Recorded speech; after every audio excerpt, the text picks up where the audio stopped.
बंदी छोड़ सतगुरु रामपाल जी परमेश्वर जी की जय हो।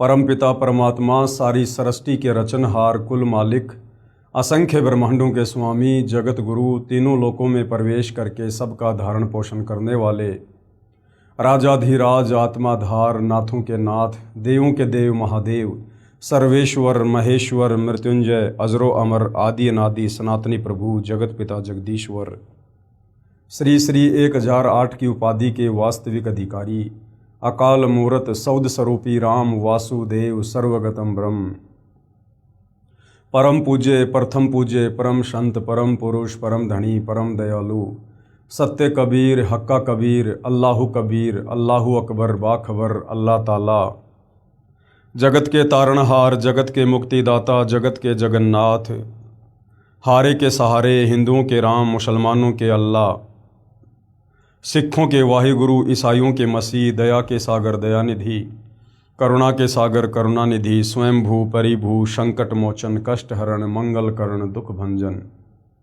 अविगत कबीर निर्विकार निर्विषम परमात्मा अलय अलेख सतगुरु आदि अनादि सतगुरु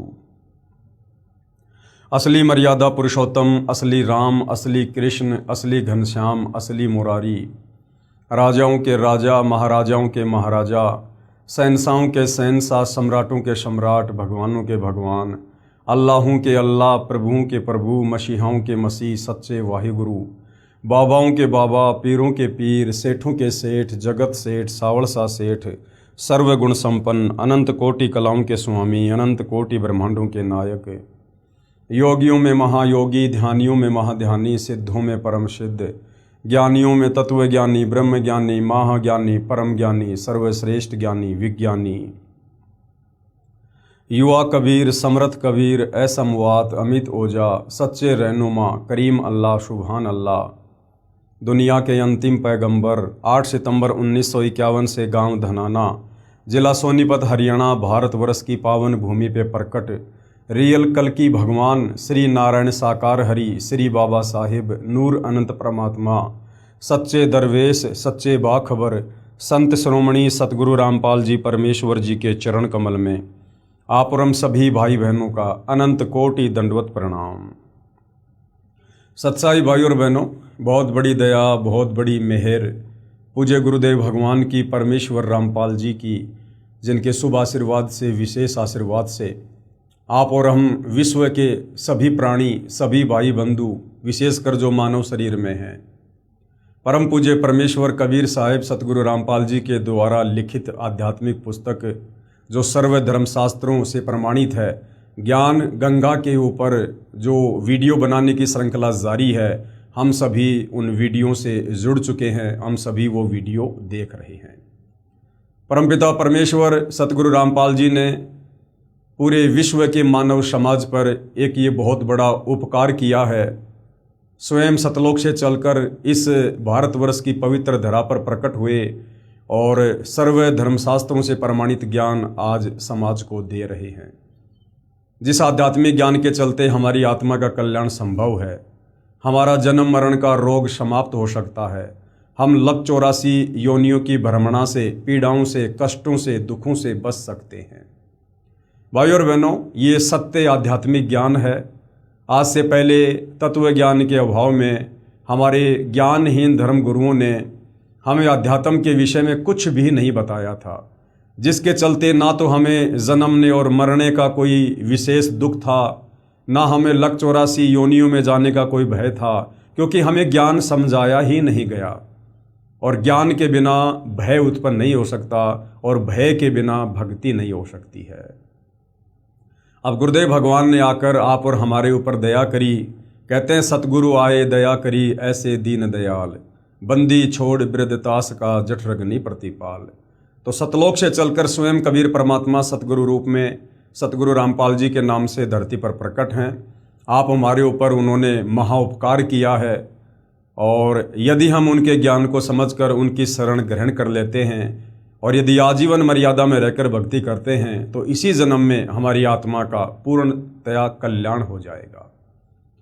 लेकिन भाई और बहनों, इससे पहले हमने ज्ञान को समझना बेहद ज़रूरी है, क्योंकि ज्ञान सतगुरु रामपाल जी के भक्ति मार्ग की रीढ़ की हड्डी है। ज्ञान वो नींव है, वो फाउंडेशन है जिसको अच्छे से समझे बिना हम ऊपर किसी भी प्रकार का कोई भी निर्माण नहीं कर सकते हैं। तो भाई और बहनों, यदि आप पहली बार ज्ञान गंगा पुस्तक के ऊपर ये वीडियो देख रहे हैं तो आप जी से प्रार्थना करूंगा, आप जी इस पुस्तक पर बन चुके प्रत्येक वीडियो को सीरियल वाइज देखिए। इस पुस्तक की भूमिका को अवश्य पढ़िए। भूमिका को समझे बिना, पढ़े बिना हम आगे की वीडियो नहीं समझ सकते हैं। तो भाई और बहनों, आज पवित्र पुस्तक ज्ञान गंगा के ऊपर हमारा 8वें नंबर का वीडियो है और पिछले 2 वीडियो में हम सृष्टि रचना के विषय में जानकारी प्राप्त कर रहे हैं। अभी तक हमने सृष्टि रचना के विषय में पढ़ा कि सर्वप्रथम एक अनामी लोक था जिसको अनामे लोक भी कहते हैं। उस अनामी लोक में कबीर परमात्मा, सत्य पुरुष, परम अक्षर ब्रह्म, पूर्ण ब्रह्म, अकाल मूर्त, सौद स्वरूपी राम, जो उस कबीर परमात्मा के उपमात्मक नाम है, उनकी पदवियों के नाम है। तो अनामी लोक में कबीर परमात्मा अकेले स्वयं ही रहते थे। उसके बाद परमेश्वर के मन में ख्याल आया, विचार आया। उन्होंने अनामी लोक के नीचे 3 और अविनाशी लोकों की रचना की, अगम लोक, अलख लोक और सत्य लोक। और उन तीनों लोकों में कबीर परमात्मा स्वयं ही अपने अन्य रूपों में विराजमान हुए। अगम लोक में विराजमान होने के कारण अगम पुरुष कहलाए और अलख लोक में विराजमान होने के कारण अलख पुरुष कहलाए और सत्य लोक में विराजमान होने के कारण सत्य पुरुष कहलाए। उसके बाद सर्वप्रथम कबीर परमात्मा ने, परम अक्षर ब्रह्म ने सतलोक में सृष्टि की रचना करने की सोची। उसके लिए परमात्मा ने सर्वप्रथम एक शब्द से 16 द्वीपों की रचना की, फिर 16 शब्द उच्चारण करके अपने 16 पुत्रों की उत्पत्ति की और अपने प्रत्येक पुत्रों को एक एक द्वीप में रहने का आदेश दिया। उसके बाद कबीर परमात्मा, सत्य पुरुष, पूर्ण ब्रह्म ने, अविनाशी परमात्मा ने अपने 12वें नंबर के पुत्र अचिंत से कहा कि बेटा, आप सतलोक में मेरे द्वारा दी गई शब्द शक्ति से आप सृष्टि की रचना करो। अचिंत ने अपने शब्द से एक आत्मा की उत्पत्ति की जिसको अक्षर पुरुष का नाम दिया गया, जिसको पर ब्रह्म भी कहते हैं। अक्षर पुरुष मानसरोवर में जाकर सो गया, जो सतलोक में ही है। काफ़ी युगों तक जब निंद्रा से नहीं उठा तो अचिंत ने पूर्ण ब्रह्म कबीर परमात्मा से अर्ज की कि हे परमात्मा, अक्षर पुरुष मानसरोवर में गहरी निंद्रा में सो गया है, उसके बिना सृष्टि नहीं रची जा रही है। तब कबीर परमात्मा, पूर्ण ब्रह्म, सत्य पुरुष कबीर देव ने कहा कि बेटा, तुम्हारे बस की बात सृष्टि की रचना करना है भी नहीं। ये तो तुम्हारे को एक झटका दिया गया है, तुम्हारे को एक ट्रेलर दिखाया गया है कि समर्थ का काम उसी को साजे और करे तो मूर्ख बाजे। आगे से तुम किसी भी प्रकार से मेरे कार्यों में टांग अड़ाने की कोशिश ना करना। फिर कबीर परमात्मा, सत्य पुरुष ने मानसरोवर के जल को अपने हाथ में लिया, अपनी वचन शक्ति से एक अंडा बनाया, उस अंडे में एक आत्मा प्रवेश की और अंडे को मानसरोवर के जल में अक्षर पुरुष जो निंद्रा में सोया हुआ था उसको जगाने के लिए छोड़ा। अंडा अंदर गया, अंडे की गड़गड़ाहट की आवाज़ से अक्षर पुरुष की निंद्रा भंग हुई और उसी समय कबीर परमात्मा जी ने आकाशवाणी की कि भाई, तुम दोनों क्षर पुरुष यानी ज्योति निरंजन, जो अंडे के अंदर आत्मा थी, जिसको आगे चलकर काल भी कहा गया है, कि तुम दोनों मानसरोवर से बाहर आओ। दोनों आत्मा मानसरोवर से बाहर आई और दोनों को कबीर परमात्मा, सत्य पुरुष, अकाल मूर्त, सौद स्वरूपी राम ने आदेश दिया कि तुम दोनों अपने बड़े भाई अचिंत के साथ उसी के लोक में रहो। तीनों आत्मा यानी अचिंत और क्षर पुरुष, जिसको परमात्मा ने अंडे में प्रवेश करके मानसरोवर में छोड़ा था, वो क्षर पुरुष जिसको आगे चलकर काल भी कहा गया है, और अक्षर पुरुष जो मानसरोवर में सोया हुआ था, वो तीनों एक ही लोक में रहने लगे। आगे चलकर क्षर पुरुष यानी काल के मन में एक दोष उत्पन्न हुआ। उसने अलग से राज्य प्राप्ति के लिए और तप करना प्रारंभ किया। 3 बार उसने तप किया। 3 बार के तप के प्रतिफल में परमात्मा ने उसे 21 ब्रह्मांड दिए और सृष्टि को रचने की सामग्री 3 गुण और 5 तत्व दिए। और तीसरी बार के तप में जब उसने आत्माएं मांगी तो कबीर परमात्मा ने कहा कि भाई, आत्मा मैं किसी भी कीमत पर नहीं दे सकता, ये मेरे अंश हैं, ये मेरे बच्चे हैं।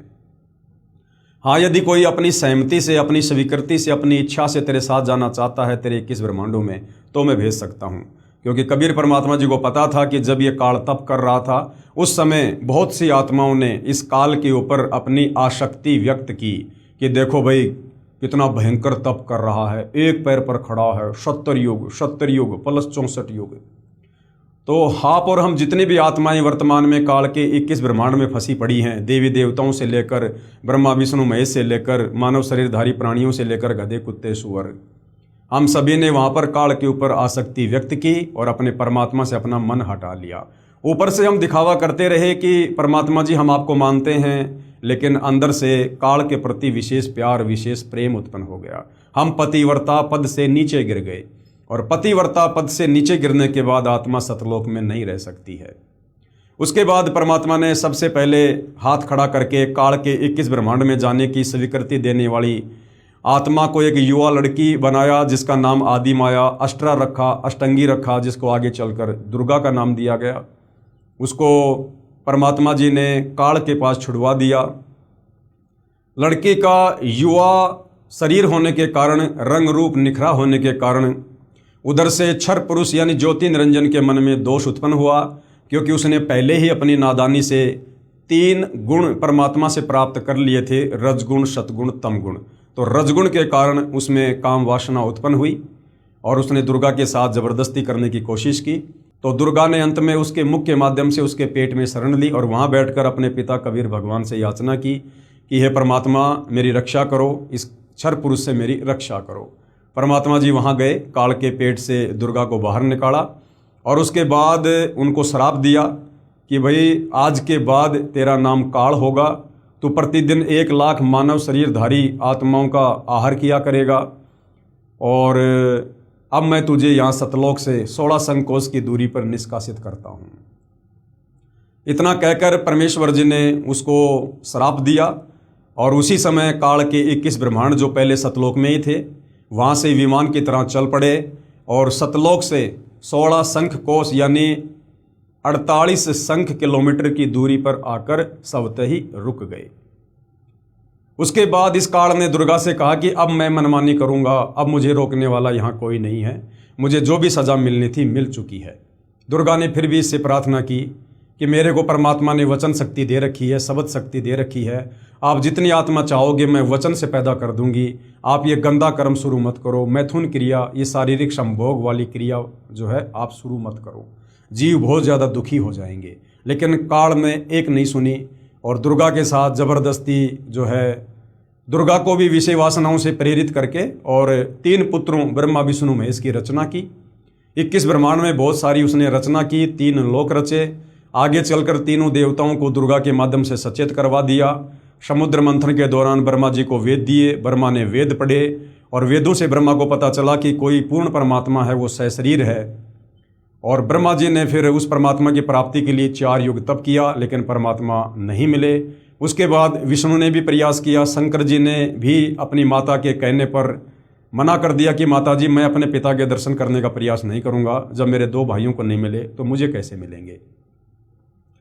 और उसके बाद में ब्रह्मा विष्णु महेश की शादी दुर्गा ने समुद्र मंथन के दौरान अपने ही 3 रूप बनाकर सावित्री रूप में, लक्ष्मी रूप में, पार्वती रूप में उसकी शादी की। और उसके बाद फिर इस काललोक की सृष्टि की शुरुआत हुई।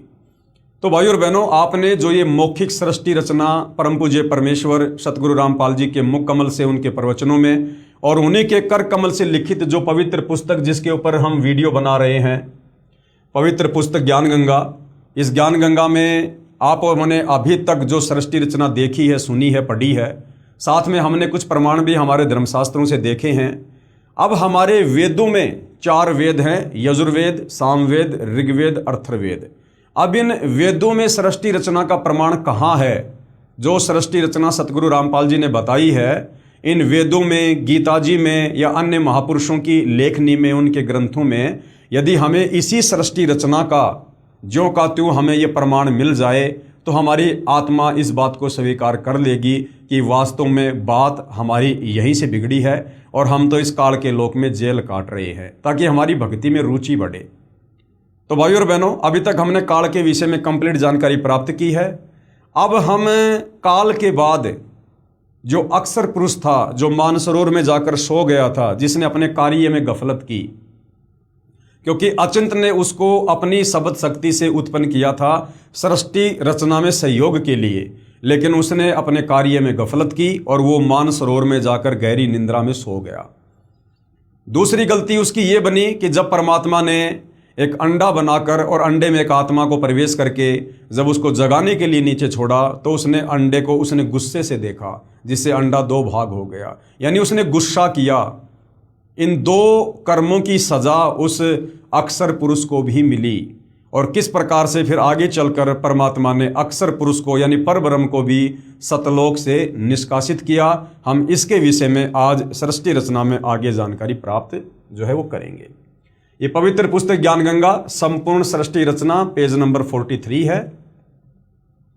परब्रह्म, ये परब्रह्म कौन है? गीता अध्याय 15 श्लोक नंबर 16 में जिन दो भगवानों का जिक्र है, क्षर और अक्षर।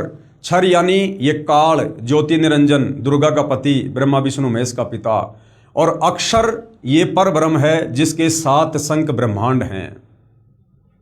परब्रह्म के 7 संख्य ब्रह्मांडों की स्थापना कबीर परमेश्वर यानी कबीर देव ने आगे बताया है कि परब्रह्म यानी अक्सर पुरुष ने अपने कार्य में गफलत की, क्योंकि यह मानसरोवर में सो गया। तथा जब परमेश्वर यानी मैंने अर्थात कबीर साहिब ने उस सरोवर में अंडा छोड़ा तो अक्सर पुरुष यानी परब्रह्म ने उसे क्रोध से देखा। यानी भाइयों और बहनों, परमात्मा का विधान है उनकी शरण में आने के बाद या उनकी ज्यूरिडिक्शन में रहते सहते यदि हम उनके विधान को तोड़ेंगे, कोई भी गफलत करेंगे, उस कर्म का हमें दंड भोगना पड़ेगा। तो जब परमात्मा ने अंडा जल में छोड़ा था तो अक्सर पुरुष ने उसको क्रोध से देखा, जबकि सतलोक में ये क्रोध करने की अनुमति नहीं है, वहाँ पर गुस्सा करने की अनुमति नहीं है। लेकिन इस अक्सर पुरुष ने परब्रह्म ने परमात्मा के विधान को तोड़ा, जिस कारण से उसे दंड भोगना पड़ा। उस सरोवर में अंडा छोड़ा तो अक्सर पुरुष यानी परब्रह्म ने उसे क्रोध से देखा। इन दोनों अपराधों के कारण, एक तो उसने अपने कार्य में गफलत की, मानसरोवर में सो गया। दूसरा, जब परमात्मा ने अंडा छोड़ा तो परब्रह्म यानी अक्सर पुरुष ने अंडे को जो है क्रोध से देखा। इन दोनों अपराधों के कारण 7 संख्य ब्रह्मांडों सहित सतलोक से बाहर कर दिया। काल को 21 ब्रह्मांड सहित और इस परब्रह्म को अक्सर पुरुष को 7 शंख नील शंख इतने ब्रह्मांड देकर इसको सतलोक से बाहर कर दिया। अन्य और क्या कारण था जिसके चलते फिर अक्सर पुरुष को सतलोक से बाहर करना पड़ा? अन्य कारण, अक्सर पुरुष यानी परब्रह्म अपने साथी ब्रह्म यानी क्षर पुरुष यानी काल की विदाई में व्याकुल होकर परमपिता कबीर देव कबीर परमेश्वर की याद भूलकर उसी को याद करने लगा तथा सोचा कि क्षर पुरुष यानी ब्रह्म काल तो बहुत आनंद मना रहा होगा, वह स्वतंत्र राज्य करेगा, मैं पीछे रह गया। तथा अन्य कुछ आत्माएं जो परब्रह्म के साथ 7 संख्य ब्रह्मांडों में जन्म मृत्यु का कर्मदंड भोग रही हैं, उन हंस आत्माओं की विदाई की याद में खो गई, जो ब्रह्म यानी काल के साथ 21 ब्रह्मांडों में फंसी है, तथा पूर्ण परमात्मा सुखदायी कबीर देव की याद भुला दी। अब देखो भाइयों और बहनों, सब ने लगभग सेम गलती की है, और वो एक जैसी गलती क्या है, जिस गलती से आप और हमने भी वर्तमान में यदि वापस सतलोक जाना है, पूर्ण मोक्ष प्राप्त करना है, तो आप और हमने भी बहुत ध्यान देना होगा। क्योंकि जिस गलती के कारण हम सतलोक से यहाँ आ गए, अब काल हमसे वो गलती करवाएगा। लगभग सबकी गलती सेम रही। अपने परमपिता परमेश्वर की याद भुलाकर यानी पतिव्रता पद से नीचे गिरकर और एक जीव के ऊपर आसक्ति करना। सर्वप्रथम जब ये काल सतलोक में तप कर रहा था तो हम सभी आत्माएं जो आज 21 ब्रह्मांड में फंसी पड़ी हैं, चींटी से लेकर हाथी और देवताओं से लेकर ब्रह्मा विष्णु महेश, हम सब ने क्या गलती की? हम भक्ति तो अपने परमात्मा की करते रहे, ऊपर से तो अपने कबीर भगवान को परमात्मा परमात्मा कहते रहे, लेकिन अंदर ही अंदर जब ये काल एक पैर पर खड़ा होकर तप कर रहा था, हम इसको अंदर से चाहने लगे। हमारा विशेष प्रेम जो केवल हमारे परमात्मा गुरुदेव कबीर भगवान से होना चाहिए था, वो हमने इस काल के ऊपर करना शुरू कर दिया। यानी आसक्ति, गुरु को तजे भजे जो आना, तापसवां को फोकट ज्ञाना। तो हम आत्माओं की सबसे बड़ी गलती अपने परमात्मा से मन हटाकर एक जीव के ऊपर मन लगाना। काल भी तो एक जीव ही है, क्षर पुरुष भी तो एक आत्मा ही है। वो हमसे पहले परमात्मा ने अपने वचन से पैदा किया, हमें परमात्मा ने अपने वचन से बाद में पैदा किया। तो ये क्षर पुरुष काल भी तो हमारा बड़ा भाई है। तो हमने अपने बाप से आसक्ति हटाकर और एक जीव इस काल के ऊपर हमने आसक्ति लगाई, जिस कारण से हम पतिव्रता पद से नीचे गिर गए। इसलिए परमात्मा ने हमें काल सहित सतलोक से निष्कासित करना पड़ा। और वही गलती फिर आगे चलकर भाई और बहनों इस काल ने की। अन्यथा परमात्मा इसको सतलोक से बाहर नहीं भेजता। लेकिन इस काल ने भी अपने परमपिता परमात्मा कबीर साहिब से वो प्रेम ना करके, अपनी आसक्ति हटा के, और दुर्गा जिसको परमात्मा ने युवा लड़की बना दिया था, रूप रंग निखरा हुआ था, इस काल की आसक्ति उस दुर्गा के ऊपर हो गई, दुर्गा के ऊपर। तो वो भी पतिव्रता पद से नीचे गिर गया, जिस कारण से परमात्मा ने उसको भी सतलोक से निष्कासित करना पड़ा। और जब परमात्मा ने 21 ब्रह्मांड सहित काल, दुर्गा और दुर्गा के अंतःकरण में हम सभी आत्माओं को सूक्ष्म रूप में डालकर सतलोक से निष्कासित कर दिया, उसके काफी लंबे समय बाद ये जो अक्षर पुरुष है, परब्रह्म, इसके मन में भी ये व्याकुलता उत्पन्न हो गई।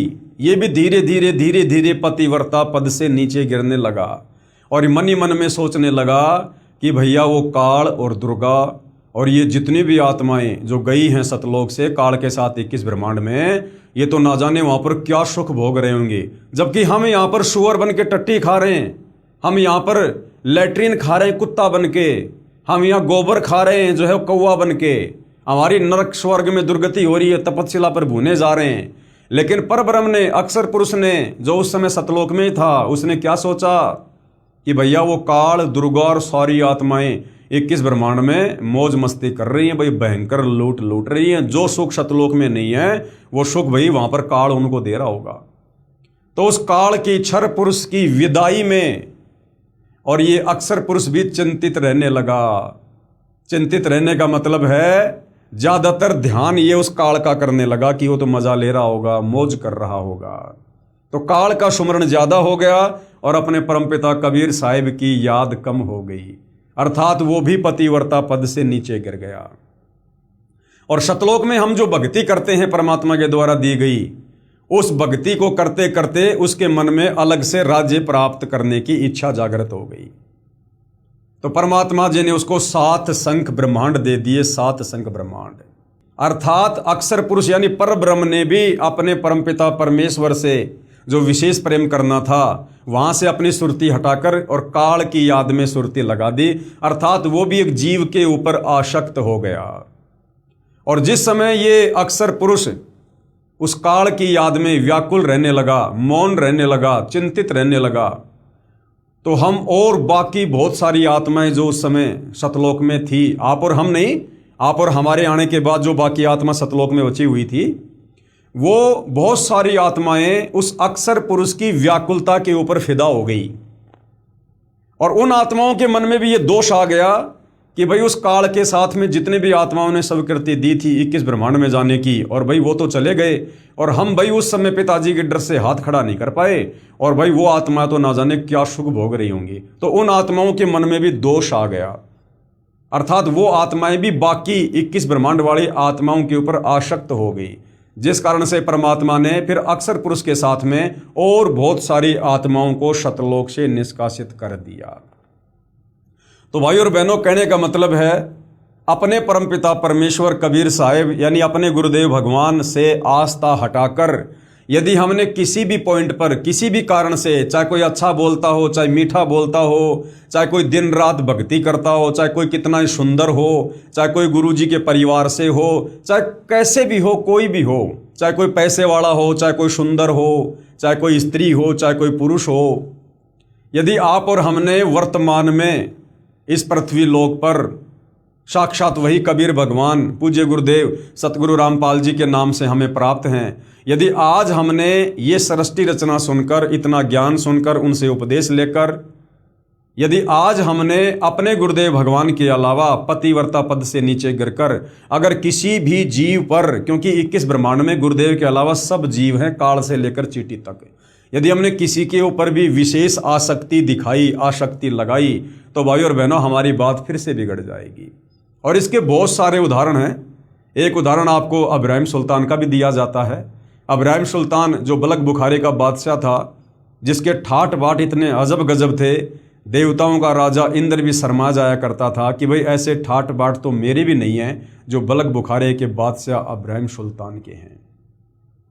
परमात्मा ने तरह तरह से बहुत सारी घटनाओं को जन्म देकर उस आत्मा में वैराग्य पैदा किया और अंत में वो अब्राहिम सुल्तान उस ठाट बाट को छोड़कर, राज्य को छोड़कर और घर से बाहर निकल गया परमात्मा की भक्ति के लिए, और जंगल में रहकर लकड़ियां तोड़कर अपना शहर में बेचकर जीवन यापन करने लगा, अपनी भक्ति करने लगा। बीच बीच में परमात्मा के सत्संग सुनने के लिए आश्रम में भी जाया करता था। और काफ़ी लंबे समय बाद जब परमात्मा ने उसको कहा कि बेटा तू अब मक्का मदीना जा, वहाँ पर तेरे जैसे बहुत सारे मुसलमान भाई भ्रमित हैं, उनको असली अल्लाह की जानकारी दे, सतभक्ति की जानकारी दे। तो वो मक्का मदीना चला गया और वहाँ जाने के बाद भाई और बहनों, जब बलख बुखारे के कुछ लोग वहाँ पर हज करने गए, मक्का गए, तो उन्होंने उसे पहचान लिया कि ये तो अब्राहिम सुल्तान है। वापस आकर उस व्यक्ति ने अब्राहिम सुल्तान के परिवार के सदस्यों को जानकारी दी कि भाई जो अब्राहिम जी जो राज्य छोड़कर चले गए थे वो ऐसे ऐसे मक्का में हैं। तो अब्राहिम सुल्तान की 16,000 रानियाँ थी, उनमें से एक रानी और एक बेटा। उस रानी ने कहा कि मैं अपने पति के दर्शन करने जाऊंगी, साथ में अपने 12-13 वर्ष के एक बेटे को लेके गई। जब अब्राहिम सुल्तान ने राज्य छोड़ा था उस समय वो बच्चा उसके वो गर्भ में था, और अब्राहिम सुल्तान के दर्शन करने के लिए वो रानी, उसका बेटा और गांव का कोई व्यक्ति वो मक्का चले जाते हैं। वहाँ जाकर अब्राहिम सुल्तान के सामने वो रानी खड़ी हो जाती है, वो बेटा खड़ा हो जाता है। अब्राहिम सुल्तान के 16,000 रानियाँ थी, वो तो नहीं पहचान पाया, लेकिन उस बच्चे को देखकर और अब्राहिम उसके ऊपर आसक्त हो गया, एक टक उसकी तरफ देखने लगा। एक विशेष प्रेम, एक विशेष मोह उसका जागृत हो गया। और फिर उस व्यक्ति ने बताया कि अब्राहिम जी, ये स्त्री आपकी रानी है जिसको आप छोड़ के आ गए थे, और ये बेटा आप ही का है। जब आप बलख बुखारे को छोड़ के आए थे उस समय ये इसके वो गर्भ में था। अब इस बात को सुनकर कि ये तो मेरा ही बेटा है, अब्राहिम सुल्तान का प्यार उमड़ पड़ा, उसकी मोह ममता जागृत हो गई, शतोगुण का प्रभाव जागृत हो गया और विशेष प्रेम हो गया। और अब्राहिम ने उस बच्चे को उठाकर अपनी गोद में बैठा लिया, उसको प्यार करने लगा।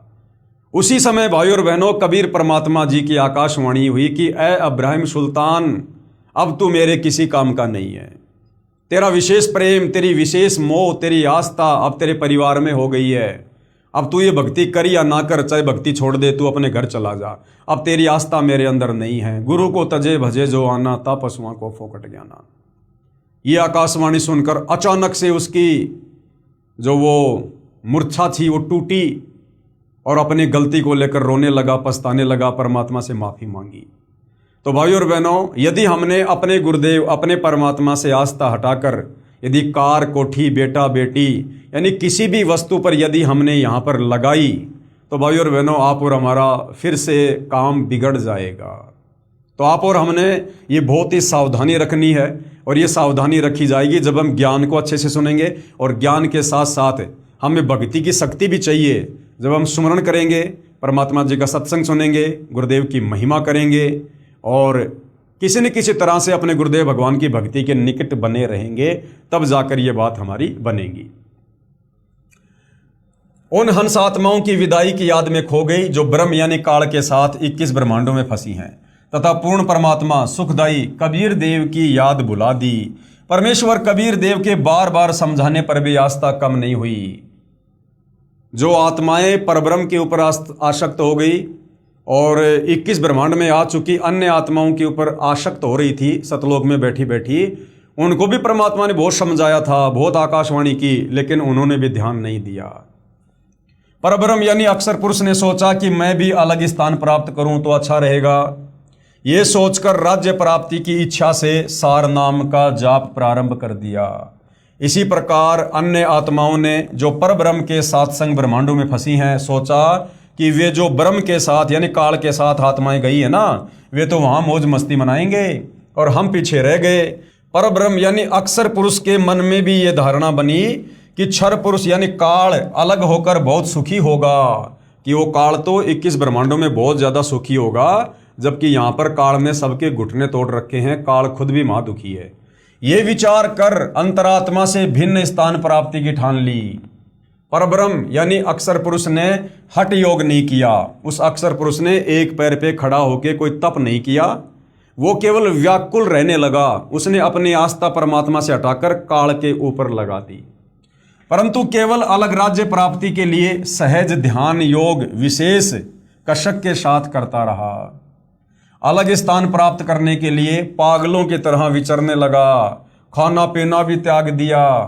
अन्य कुछ आत्माएं जो पहले काल ब्रह्म के साथ गई आत्माओं के प्रेम में व्याकुल थी, वे अक्षर पुरुष के यानी परब्रह्म के वैराग्य पर आसक्त होकर उसे चाहने लगी। पूर्ण प्रभु के पूछने पर परब्रह्म ने अलग स्थान मांगा। जब कबीर परमात्मा जी ने पूछा कि भाई तुझे क्या चाहिए, तू ऐसे गुमसुम क्यों है, खाना पीना क्यों छोड़ दिया, तो परब्रह्म यानी अक्षर पुरुष ने अलग स्थान मांगा कि भगवान मुझे भी अलग से राज्य दे दो जैसे आपने काल को दिए थे। तथा कुछ हंस आत्माओं के लिए भी याचना की और कहा कि मुझे कुछ आत्माएं भी दे दो जैसे आपने काल को दी। तब कबीर देव यानी कबीर परमेश्वर ने कहा कि जो आत्मा आपके साथ अपनी इच्छा से जाना चाहे उसे भेज देता हूं।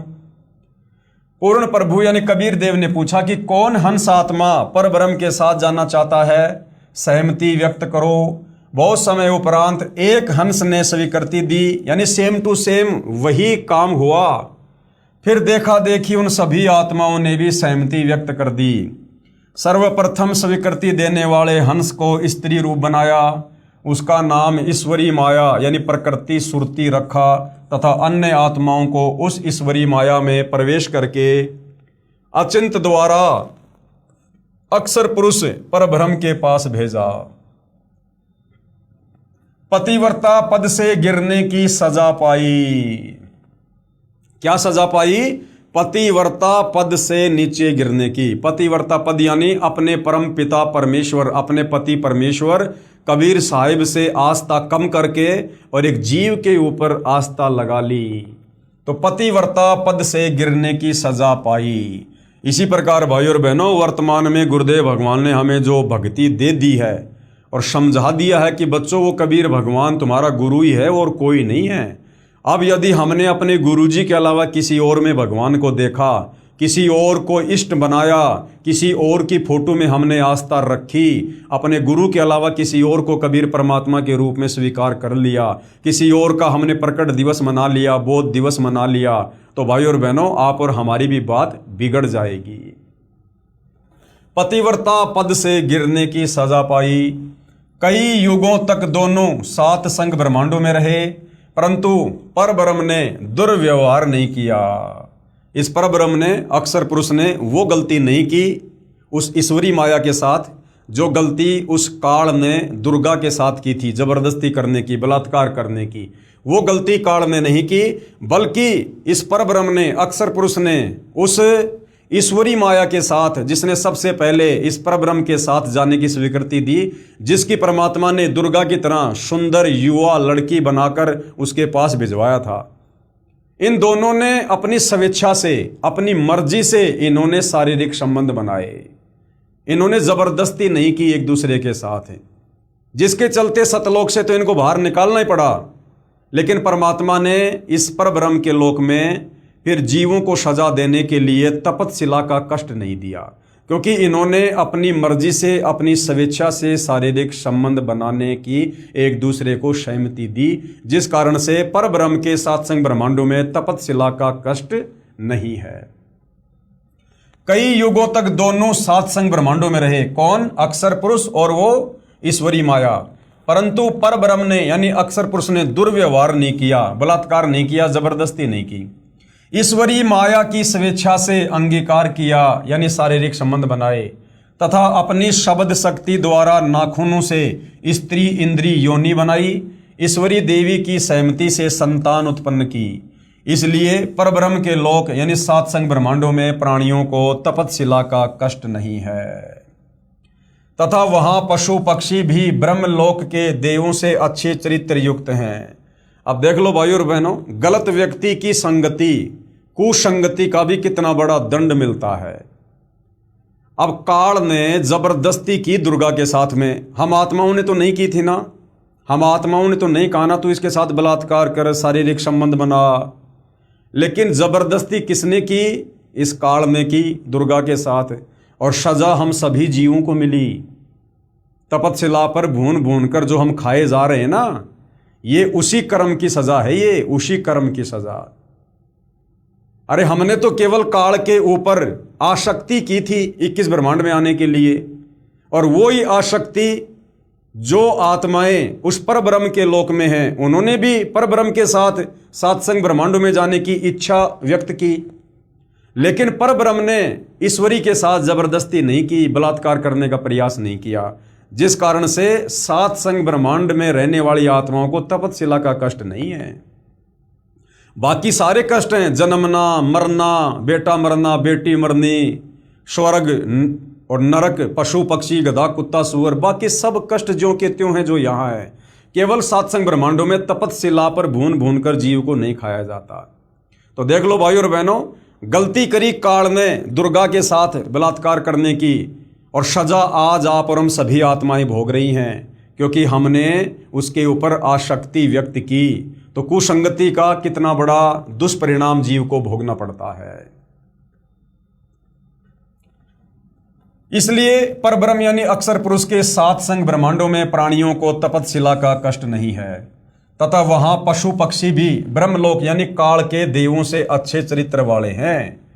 यानी अक्षर पुरुष के लोक में जो पशु पक्षी है ना, वो इस काल लोक के देवी देवताओं से भी अच्छे जो है वो चरित्र वाले हैं। आयु भी बहुत लंबी है, परंतु जन्म मृत्यु कर्म आधार पर वो कर्म दंड, यानी कभी आंख फूटना, कभी पैर कटना, कभी कुछ होना, तथा परिश्रम करके ही पेट पूर्ति होती है, काम धंधा करके ही वहां पर उदर पूर्ति होती है। स्वर्ग तथा नरक भी ऐसे ही बने हैं। परब्रह्म यानी अक्षर पुरुष को सात संग ब्रह्मांड उसके इच्छा रूपी भक्ति ध्यान अर्थात सहज समाधि विधि से की उसकी कमाई के प्रतिफल में प्रदान किए, तथा सत्य लोक से भिन्न स्थान पर गोलाकार परिधि में बंद करके सात संग ब्रह्मांडों सहित अक्षर पुरुष यानी अक्षर ब्रह्म व ईश्वरी माया को निष्कासित कर दिया। लेकिन परमात्मा ने उसे सतलोक में रखा नहीं, सतलोक के ही एक कोने में अलग से, और उसके सात संग ब्रह्मांडों को कैद कर दिया परमात्मा ने अपनी वचन शक्ति से, और उसको रख दिया। पूर्ण ब्रह्म कौन? कबीर परमात्मा, कबीर परमेश्वर, जिनको सत्य पुरुष भी कहते हैं। पूर्ण ब्रह्म सत्य पुरुष असंख्य ब्रह्मांडों जो सतलोक आदि में हैं, तथा ब्रह्म यानी काल के 21 ब्रह्मांडों तथा पर ब्रह्म के सात संग ब्रह्मांडों का भी प्रभु यानी मालिक है, अर्थात परमेश्वर कबीर देव कुल का मालिक है। अब ऊपर के चार लोक, अनामी लोक, अगम लोक, अलख लोक, सतलोक, फिर इस पर ब्रह्म के सात संग ब्रह्मांड और काल के 21 ब्रह्मांड, इन सब ब्रह्मांडों का स्वामी कौन है? कबीर परमात्मा, सत्य पुरुष। श्री ब्रह्मा जी, श्री विष्णु जी तथा श्री शिव जी आदि के चार चार भुजाएं तथा 16 कलाएं हैं। यानी अब आपको ये जितने भी नकली भगवान बन के बैठे हैं, ब्रह्मा विष्णु महेश दुर्गा काल और ये अक्षर पुरुष, इन सब की समर्थता बताई जा रही है, ये कितने समर्थ भगवान हैं। तो श्री ब्रह्मा, श्री विष्णु तथा श्री शिव जी जो इस काल और दुर्गा के तीनों ये पुत्र हैं, इनकी चार चार भुजाएं हैं। यानी ये केवल 4 भुजाओं से ज़्यादा भुजाएं नहीं बना सकते, कम से कम 2 रख सकते हैं, ज़्यादा से ज़्यादा 4, तथा 16 कलाओं के भगवान हैं। तथा ये प्रकृति देवी यानी ये दुर्गा, इसकी 8 भुजा हैं। ये 8 भुजा ही बना सकती है, 6 भी कर सकती है, 4 भी, 2 भी, लेकिन ज़्यादा से ज़्यादा ये केवल 8 भुजा ही कर सकती है, 4 हाथ इस तरफ, 4 हाथ इस तरफ। तथा इसकी जो कलाएं हैं वो हैं 64 कला। और ब्रह्म यानी ये क्षर पुरुष, ये काल, इसकी 1000 भुजा हैं। ये 1000 भुजा बना सकता है, इससे ज़्यादा नहीं, कम से कम 2 रख सकता है। तथा 1000 कलाएं हैं, तथा 21 ब्रह्मांडों का प्रभु है, इसके पास केवल 21 ब्रह्मांड ही हैं। दूसरा जो ये परब्रह्म है, अक्षर पुरुष है, इसकी कितनी समर्थता है? इसकी 10,000 भुजाएं हैं। अक्षर पुरुष यानी परब्रह्म 10,000 भुजा बना सकता है तथा 10,000 इसके पास में जो है ये कला है, तथा 7 संग ब्रह्मांडों का ये प्रभु है और इसके पास में 7 संग ब्रह्मांड है। लेकिन जो पूर्ण ब्रह्म है, पूर्ण परमात्मा है, कबीर साहिब हैं, वो कितने समर्थ हैं? उनकी समर्थता बताई जा रही है। पूर्ण ब्रह्म परम अक्षर पुरुष अर्थात सत्य पुरुष की असंख्य भुजाएं, कोई गिनती ही नहीं है, काउंटलेस, तथा असंख्य कलाएं हैं, अनंत कोटि कलाओं के स्वामी हैं कबीर भगवान, तथा ब्रह्म के 21 ब्रह्मांड और परब्रह्म के 7 संग ब्रह्मांडों सहित असंख्य ब्रह्मांडों का स्वामी भी कबीर परमात्मा है। प्रत्येक प्रभु अपनी सर्व भुजाओं को समेट कर केवल 2 भुजाएं भी रख सकते हैं तथा जब चाहें सर्व भुजाओं को भी प्रकट कर सकते हैं। और पूर्ण परमात्मा यानी कबीर परमात्मा परब्रह्म के प्रत्येक ब्रह्मांड में भी अलग अलग स्थान बनाकर अन्य रूप में गुप्त रहता है। कबीर परमात्मा जी अक्षर पुरुष के 7 संग ब्रह्मांडों के प्रत्येक ब्रह्मांड में यानी एक एक ब्रह्मांड में परमात्मा कबीर भगवान अलग अलग रूप बनाकर, अलग अलग जगह बनाकर वहाँ भी परमात्मा रहता है। वहाँ की आत्माओं को भी परमात्मा, जो गलती उन्होंने सतलोक में की थी वो सृष्टि रचना परमात्मा उनको भी समझाता है, उनसे भी परमात्मा भक्ति करवाता है, जैसे यहाँ आकर आप और हमसे करवा रहे हैं। पूर्ण परमात्मा यानी कबीर भगवान परब्रह्म यानी अक्षर पुरुष के प्रत्येक ब्रह्मांड में भी अलग स्थान बनाकर अन्य रूप में गुप्त रहता है। जैसे यहां पर परमात्मा ने काल के 21 ब्रह्मांड में मिनी सतलोक बना रखा है। यूं समझो जैसे एक घूमने वाला कैमरा बाहर लगा देते हैं तथा अंदर टेलीविजन रख देते हैं। टीवी पर बाहर का सारा दृश्य नजर आता है तथा दूसरा टीवी बाहर रखकर अंदर का कैमरा स्थायी करके रख दिया जाए, उसमें केवल अंदर बैठे प्रबंधक का चित्र दिखाई देता है, जिसे सर्व कर्मचारी सावधान रहते हैं। इसी प्रकार पूर्ण परमात्मा अपने सतलोक में बैठकर सभी को नियंत्रित किए हुए है तथा प्रत्येक ब्रह्मांड में भी सतगुरु कबीर देव विद्यमान रहते हैं, जैसे सूर्य दूर होते हुए भी अपना प्रभाव अन्य लोकों में बनाए हुए है। यानी क्या समझाया गया है, परमात्मा कैसे सर्व ब्रह्मांडों को कंट्रोल करते हैं। जैसे एक मैनेजर होता है, मैनेजर वो अपनी केबिन में अपने ऑफिस में बैठा होता है और उसके सामने कंप्यूटर होता है और बाकी जो कंपनी होती है, कंपनी में हर जगह कैमरे लगे होते हैं, अंदर बाहर हर जगह। और वो मैनेजर अपने लैपटॉप में, अपने कंप्यूटर में, उस कैबिन में बैठा बैठा सबको देख रहा होता है, कौन क्या काम कर रहा है, कौन क्या काम नहीं कर रहा है, सब पर उसकी नजर होती है। इस प्रकार से कबीर परमात्मा सतलोक में बैठकर अपनी शब्द शक्ति से वो अंतर्यामी परमात्मा सबको नियंत्रित करता है, सबको देख रहा है। और जैसे एक बाहर लैपटॉप रख दिया जाए, किसी कंपनी में किसी एक जगह पर लैपटॉप रख दिया जाए जहां पर हजारों लेबर काम कर रही है, मजदूर काम कर रहे हैं, और उस लैपटॉप का जो कनेक्शन है एक कैमरे से जोड़कर उस मैनेजर की जो है वो केबिन में रख दिया जाए, तो मैनेजर तो अकेला बैठा है उस केबिन में, लेकिन बाहर जो कंप्यूटर रखा है उस कंप्यूटर में हजारों मजदूर उस मैनेजर को वहां पर देख रहे हैं। जैसे सूर्य है, सूर्य एक जगह पर है और सूर्य का प्रकाश सर्वत्र फैला हुआ है, हम सभी सूर्य को देख रहे हैं। सूर्य अपनी जगह पर है, हम सभी सूर्य को देख रहे हैं, सूर्य के उस प्रकाश का लाभ भी ले रहे हैं। ऐसे ही वो कबीर परमात्मा अपने सतलोक में है, उनका प्रकाश यानी उनकी शक्ति सर्वत्र सर्व ब्रह्मांडों में है और सभी को परमात्मा नियंत्रित करता है। इस प्रकार से परमेश्वर सर्व ब्रह्मांडों को चला रहे हैं। और जब ये परमात्मा चाहे किसी भी ब्रह्मांड में, किसी भी लोक में, चाहे काल के किस ब्रह्मांड में, चाहे अक्षर पुरुष के 7 संग ब्रह्मांडों में, ये परमात्मा कहीं भी जा सकता है, कैसे भी जा सकता है, कोई रोक टोक इस परमात्मा को नहीं है। अब भाई और बहनों, जो सृष्टि रचना अभी तक हमने पढ़ी है पवित्र पुस्तक ज्ञान गंगा में, अब हमारे वेदों में सृष्टि रचना के सबूत कहाँ हैं? हमें कैसे विश्वास हो कि वेदों में सृष्टि रचना का प्रमाण है, जो सृष्टि रचना यहां पर सतगुरु रामपाल जी के द्वारा लिखी गई है। तो पवित्र अर्थर्वेद में सृष्टि रचना का प्रमाण है। अर्थर्वेद कांड नंबर 4 अनुवाक नंबर 1 मंत्र नंबर 1, ये जो श्लोक है ये आप लोगों के सामने है, आप जी इसको पढ़ सकते हैं। यहाँ पर गुरुदेव ने प्रत्येक शब्द का हिंदी में अनुवाद करके भी लिखा हुआ है। आप जी ज्ञान गंगा पुस्तक को मंगवा कर या PDF डाउनलोड करके देख सकते हैं। इस श्लोक का वास्तव में क्या भावार्थ है, हम उस भावार्थ को पढ़ेंगे। पवित्र वेदों को बोलने वाला ब्रह्म काल कह रहा है कि सनातन परमेश्वर ने, यानी कबीर परमात्मा ने, सनातन का मतलब होता है जो सदा से है, तो ये काल ब्रह्म क्या कह रहा है कि सनातन परमेश्वर यानी कबीर जी ने स्वयं अनामे यानी अनामी लोक से सत्य लोक में प्रकट होकर अपनी सूझबूझ से कपड़े की तरह रचना करके ऊपर के शतलोक आदि को सीमा रहित स्वयं प्रकाशित अजर अमर अर्थात अविनाशी ठहराए तथा नीचे के यानी अक्षर पुरुष के परब्रह्म के 7 संग ब्रह्मांड तथा ब्रह्म के 21 ब्रह्मांड व इनमें छोटी से छोटी रचना भी उसी परमात्मा ने अस्थायी की है। यहां पर गुरुदेव कह रहे हैं कि मन में कोई शंका ना हो जाए।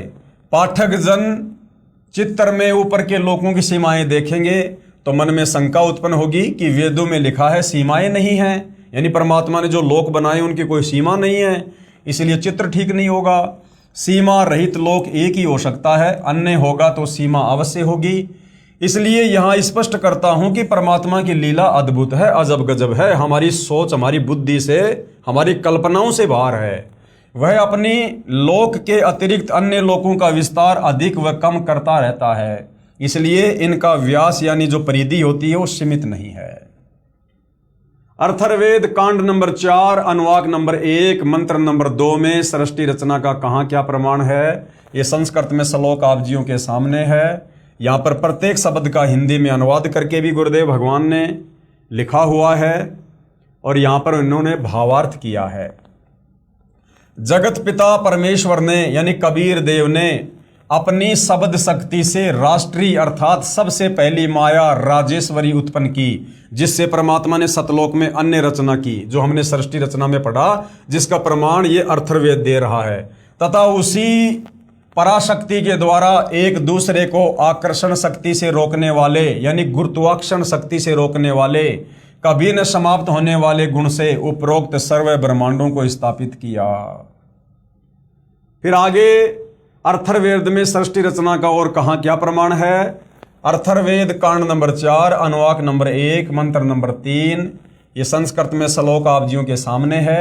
ये श्लोक इसलिए लिखे जा रहे हैं ताकि कोई संस्कृत का ज्ञाता हो जिसे अपनी विद्वता के ऊपर बहुत ज़्यादा अभिमान हो, या जो वास्तव में परमात्मा के विषय में जानना चाहता हो वो ढंग से देख ले, पढ़ ले और ये वेद लाकर मिलान कर ले ताकि मन में कोई शंका ना रहे। यहाँ गुरुदेव ने प्रत्येक संस्कृत के शब्द का हिंदी में अनुवाद करके भी समझाया है, लिखा है। हम सीधा सीधा इसके सीधे साधे भावार्थ को पढ़ेंगे। भावार्थ: पूर्ण परमात्मा यानी कबीर देव ने अपने द्वारा रची सृष्टि का ज्ञान तथा सर्व आत्माओं की उत्पत्ति का ज्ञान अपने निजी दास को स्वयं ही सही बताता है। ये परमात्मा क्या करता है, जब भी इस पृथ्वी लोक पर आता है, अपने द्वारा रची गई सृष्टि का यथार्थ ज्ञान अपने निजी दास को, अपने निजी सेवक को स्वयं ही यथार्थ बताता है। जैसे 650 साल पहले अपने निजी दास धर्मदास जी को बताया, फिर 300 साल पहले आदरणीय गरीबदास जी को बताया, दादू जी को बताया, मलुकदास जी को बताया, नानक जी को बताया। पूर्ण परमात्मा अपने द्वारा रची सृष्टि का ज्ञान तथा सर्व आत्माओं की उत्पत्ति का ज्ञान अपने निजी दास को स्वयं ही सही बताता है। और भाइयों और बहनों, अब वो समय आ गया है, इस समय परमात्मा ने सभी को सार्वजनिक तौर पर सृष्टि रचना का ज्ञान बताना है। तो परमेश्वर ने सारा भेद खोल दिया सतलोक को लेकर। अपने निजी दास को स्वयं ही सही बताता है कि पूर्ण परमात्मा ने अपने मध्य अर्थात अपने शरीर से, अपनी शब्द शक्ति से ब्रह्म यानी क्षर पुरुष यानी काल की उत्पत्ति की तथा सर्व ब्रह्मांडों को ऊपर शतलोक, अलख लोक, अगम लोक, अनामी लोक आदि तथा नीचे परब्रह्म के 7 संग ब्रह्मांड तथा ब्रह्म के 21 ब्रह्मांडों को अपनी धारण करने वाली आकर्षण शक्ति से ठहराया हुआ है। जैसे पूर्ण परमात्मा कबीर परमेश्वर कबीर देव ने अपने निजी सेवक अर्थात सखा श्री धर्मदास जी, आदरणीय गरीबदास जी आदि को अपने द्वारा रची सृष्टि का ज्ञान स्वयं ही बताया। उपरोक्त वेद मंत्र भी यही समर्थन कर रहे हैं। यानी जो सृष्टि रचना पवित्र पुस्तक ज्ञान गंगा में लिखी हुई है, हमारे वेद भी उसका समर्थन कर रहे हैं। इसके बाद अर्थर्वेद कांड नंबर 4 अनुवाक नंबर 1 मंत्र नंबर 4 में सृष्टि रचना को लेकर कहाँ क्या कुछ लिखा है, संस्कृत में श्लोक आप जियों के समक्ष है। साथ में परमात्मा ने प्रत्येक शब्द का हिंदी में अनुवाद करके भी समझाया हुआ है, ताकि किसी को कोई शंका ना हो। हम सीधा सीधा इसके भावार्थ पे चलेंगे। भावार्थ, ऊपर के चारों लोक, सतलोक, अलखलोक, अगमलोक और अनामी लोक, ये तो अजर अमर स्थायी तथा अविनाशी रचे गए हैं। ये कभी खंड नहीं होते। ना ये ऊपर के चारों लोक कभी नष्ट होते हैं, ना कभी उत्पत्ति और प्रलय में आते हैं, और ना इन चारों लोकों में रहने वाली आत्माएं। हालांकि आत्मा तो नीचे के 3 लोकों में रहती है, अनामी लोक में कोई आत्मा नहीं रहती है। इन तीनों लोकों में रहने वाली आत्माओं का भी कभी विनाश नहीं होता है। तथा नीचे के ब्रह्म यानी काल तथा ये परब्रह्म अक्षर पुरुष के लोकों को अस्थायी रचना करके, यानी काल के 21 ब्रह्मांड और इस अक्षर पुरुष के 7 संग ब्रह्मांड, इनकी रचना परमात्मा ने अस्थायी की है। इनमें उत्पत्ति और प्रलय होती रहती है। तथा अन्य छोटे छोटे लोक भी उसी परमेश्वर ने रचकर स्थिर किए। अर्थर्वेद कांड नंबर 4 अनुवाक नंबर 1 मंत्र नंबर 5 में सृष्टि रचना को लेकर क्या कुछ और लिखा है, ये संस्कृत में श्लोक आप जियों के समक्ष है। साथ में परमात्मा ने प्रत्येक शब्द का हिंदी में अनुवाद भी किया है। हम सीधा सीधा भावार्थ पे चलेंगे। भावार्थ, पूर्ण परमात्मा यानी कबीर देव ने ऊपर के चारों लोकों में से जो नीचे से सबसे प्रथम अर्थात सतलोक में आष्ट्रा अर्थात अष्टंगी यानी प्रकृति देवी अर्थात दुर्गा की उत्पत्ति की। परमात्मा ने भी तो यही बताया सृष्टि रचना में कि जिन जिन आत्माओं ने इस काल ब्रह्म के साथ 21 ब्रह्मांड में जाने की स्वीकृति दी, तो सर्वप्रथम हाथ खड़ा करने वाली आत्मा को परमात्मा ने अष्टंगी यानी प्रकृति देवी दुर्गा का नाम दिया, उसकी उत्पत्ति की, युवा लड़की बनाया। यही राजाधिराज जगत गुरु पूर्ण परमेश्वर सत्य पुरुष है, जिससे सबका वियोग हुआ, जिससे सबकी उत्पत्ति हुई है। फिर सर्व प्राणी ज्योति निरंजन काल के वीर्य यानी बीज से दुर्गा यानी आष्ट्रा यानी अष्टंगी के गर्भ द्वारा उत्पन्न होकर स्वर्गलोक व पृथ्वी लोक पर निवास करने लगे। उसके बाद आप और हम सभी आत्माओं की इस काल और दुर्गा के सहयोग से उत्पत्ति हुई। अर्थर्वेद कांड नंबर 4 अनुवाक नंबर 1 मंत्र नंबर 6 में सृष्टि रचना को लेकर और क्या कुछ कहा है, ये संस्कृत में श्लोक आप जियों के सामने है। गुरुदेव ने प्रत्येक शब्द का हिंदी में अनुवाद भी किया है।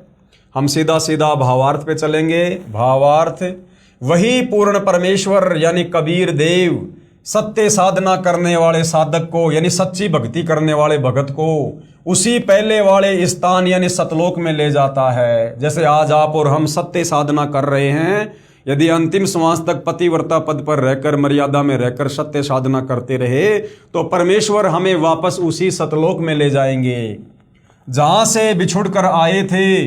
वहां उस वास्तविक सुखदाई भगवान को प्राप्त करके खुशी से आत्म विभोर होकर मस्ती से स्तुति करता है कि हे परमात्मा, असंख्य जन्मों के भूले भटकों को वास्तविक ठिकाना मिल गया। इसी का प्रमाण पवित्र ऋग्वेद मंडल 10 सूक्त 90 मंत्र 16 में भी है। आदरणीय गरीबदास जी को इसी प्रकार पूर्ण परमात्मा कबीर देव कबीर परमेश्वर स्वयं शत भक्ति प्रदान करके शतलोक लेकर गए थे। तब अपनी अमृतवाणी में आदरणीय गरीबदास जी महाराज ने आंखों देखकर कहा, क्या कहा? गरीब अजब नगर में ले गए हमको सतगुरु आन, और जिलके बिंब अगाध गति हम सूते चादर तान। क्या कहा आदरणीय गरीबदास जी ने कि अजब नगर में ले गए, ऐसा अजब गजब नगर यानी देश यानी ब्रह्मांड हमने आज से पहले कभी नहीं देखा, जहां इतने सुख हैं, इतने वैभव हैं। अजब नगर में ले गए हमको सतगुरु आन, यानी कबीर परमात्मा खुद जिंदा बाबा के रूप में गांव छुड़ानी में आए और मेरी आत्मा को अजब नगर सतलोक में ले गए। और जिलके बिंब अगाध गदी, वहां के नज़ारे देखकर, सतलोक के सुख देखकर हम सूते चादर तान, यानी हम निश्चिंत होकर बैठे हैं, अपनी भक्ति कर रहे हैं कि भैया हम अपनी आंखों से सतलोक देख कर आ गए और सतलोक जाने की भक्ति हमें परमात्मा ने गुरु रूप में आकर दे दी। अब यदि हम मर्यादा में रहकर भक्ति करते रहे तो हमारा मोक्ष तो निश्चित है। चादर तान कर सोने का मतलब है निश्चिंत होकर सोना। अथर्ववेद कांड नंबर 4, अनुवाक नंबर 1, मंत्र नंबर 7। ये संस्कृत में श्लोक आप जियों के सामने है। गुरुदेव ने प्रत्येक शब्द का हिंदी में अनुवाद करके भी समझाया है। हम सीधे सीधे भावार्थ पे चलेंगे। भावार्थ, इस मंत्र में यह भी स्पष्ट कर दिया है कि उस परमेश्वर का नाम कबीर देव अर्थात कबीर परमेश्वर है, जिसने सर्व रचना की है। अब भाइयों और बहनों, हमारे वेद इस बात की गवाही दे रहे हैं कि वो पूर्ण परमात्मा कौन है, क्या उसका नाम है, कहाँ रहता है, कैसा दिखाई देता है, कैसे मिलता है। हमारे नादान धर्मगुरु हमें निराकार निराकार कह के, या ज़्यादा से ज़्यादा ब्रह्मा जी परमात्मा है, विष्णु जी परमात्मा है, शंकर जी सबका स्वामी है, बस इतना कहकर छोड़ दिया करते थे कि अजरो अमर है, मृत्युंजय हैं। अब गुरुदेव भगवान ने बताया हमें, आज से पहले तो हमें ऊँट के मुंह में जीरे जितनी भी भक्ति की जानकारी नहीं थी, भले हम चारों वेदों को कंठस्थ याद करके दुनिया को ज्ञान समझाया करते होंगे। अब आकर गुरुदेव ने हमें यथार्थ भक्ति मार्ग बताया है, हमें यथार्थ ज्ञान बताया है। जो परमेश्वर अचल यानी कभी भी डगमग ना होने वाला, स्थायी तथा वास्तव में अविनाशी, गीता अध्याय 15 श्लोक नंबर 16-17 में भी प्रमाण है। जगत गुरु आत्माधार, जो पूर्ण मुक्त होकर सतलोक गए हैं, उनको सतलोक ले जाने वाला, सर्व ब्रह्मांडों का रचनहार, काल ब्रह्म की तरह धोखा न देने वाला।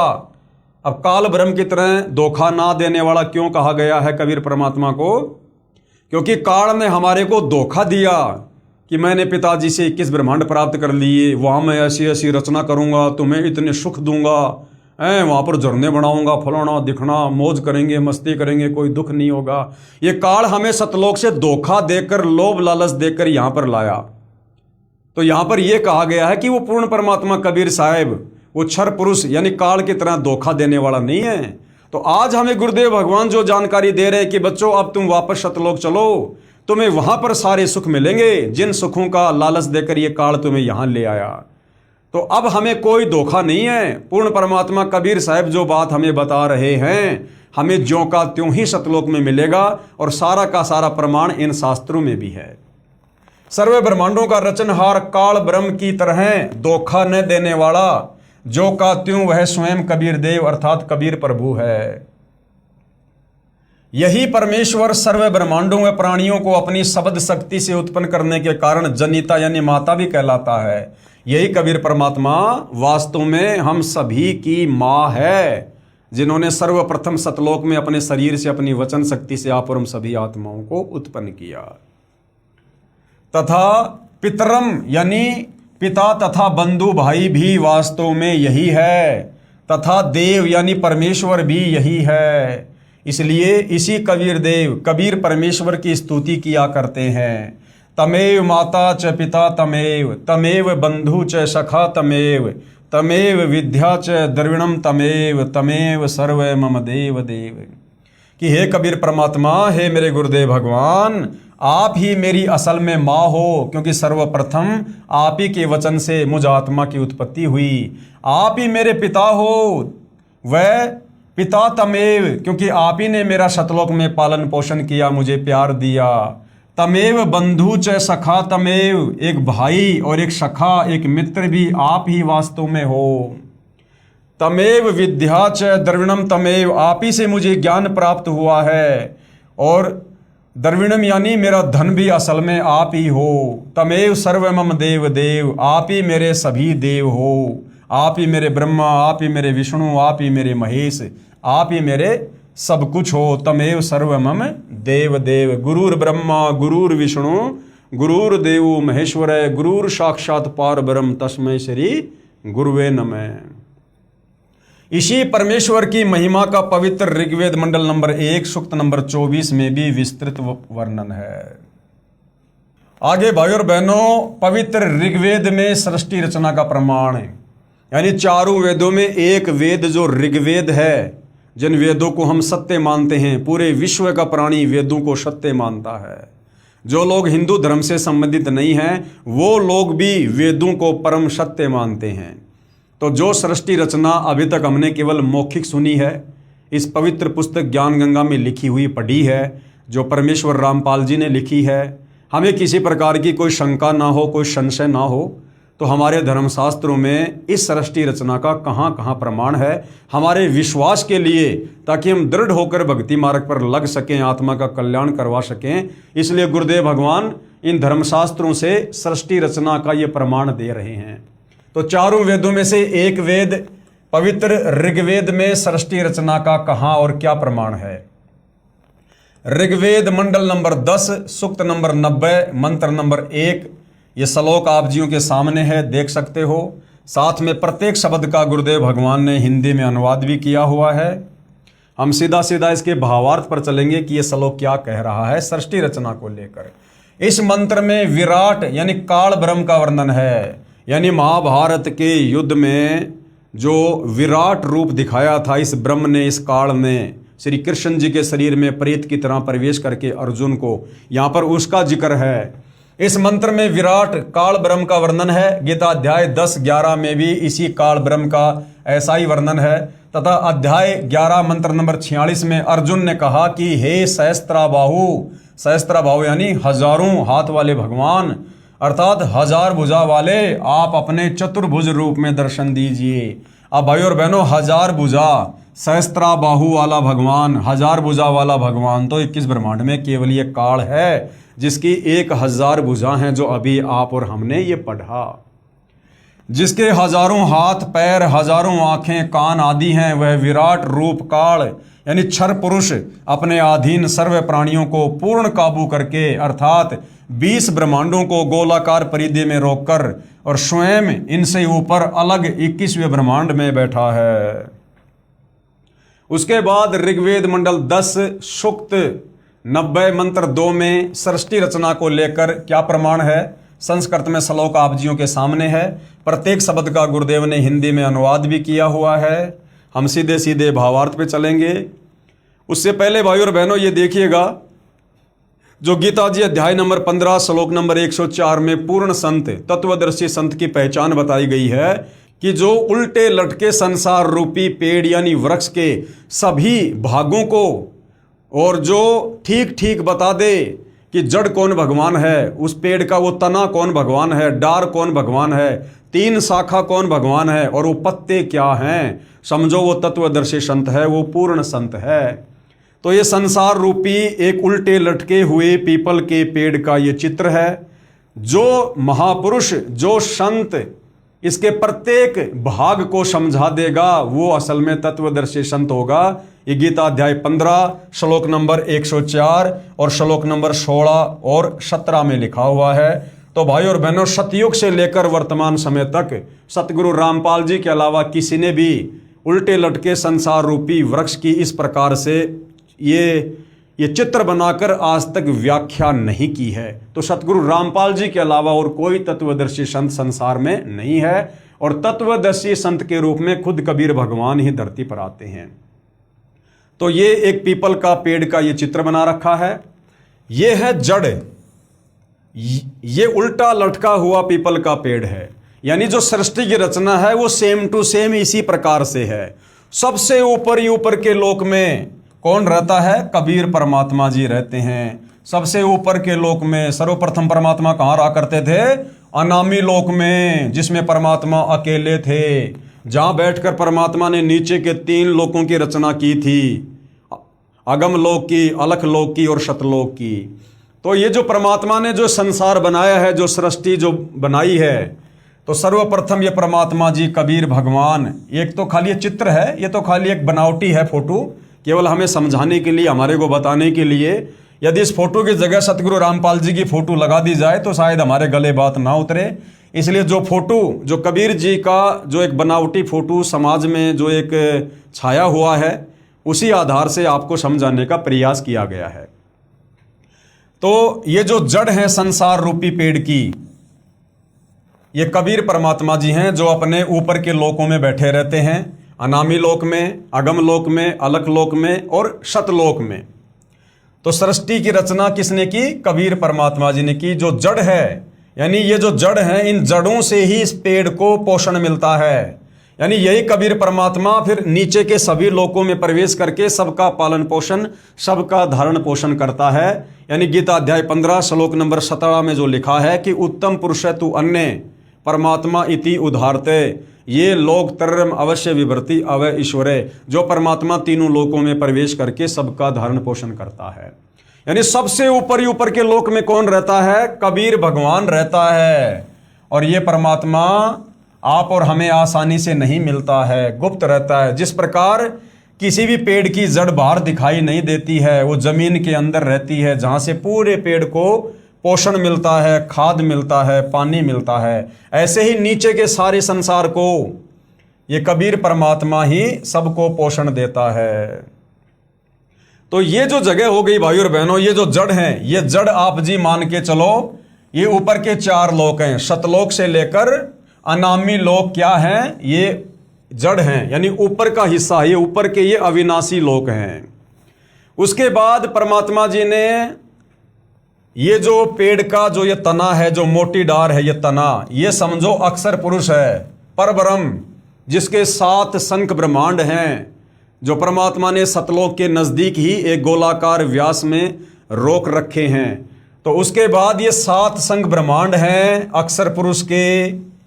ये जो ये परब्रह्म है, जिसका जिक्र गीता जी अध्याय 15 श्लोक नंबर 16 में है कि संसार में 2 भगवान हैं, क्षर पुरुष और अक्षर पुरुष।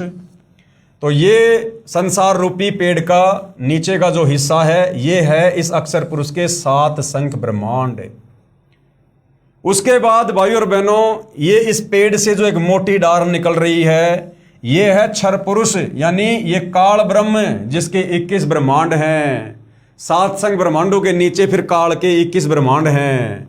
तो ये जो मोटी डार है संसार रूपी पेड़ की, ये क्या है? ये काल है। 21 ब्रह्मांड हैं जहां पर आप और हम सभी प्राणी रहते हैं। यहां पर 21 ब्रह्मांडों में फंसे पड़े हैं। और उसके बाद ये जो पेड़ है, ये पेड़ की जो ये टहनी है, जो मोटी, जो ये ब्रह्म है, काल है, 21 ब्रह्मांड है इसके। इसने फिर 3 जो बेटे जो उत्पन्न किए थे, यानी इस डारी से जो 3 ये शाखाएं निकल रही हैं, 3 जो शाखाएं निकल रही हैं, ये 3 शाखाएं क्या हैं? ये ब्रह्मा विष्णु महेश हैं, तीनों देवता हैं। इस काल के 3 पुत्र हैं, इस पेड़ की 3 शाखाएं।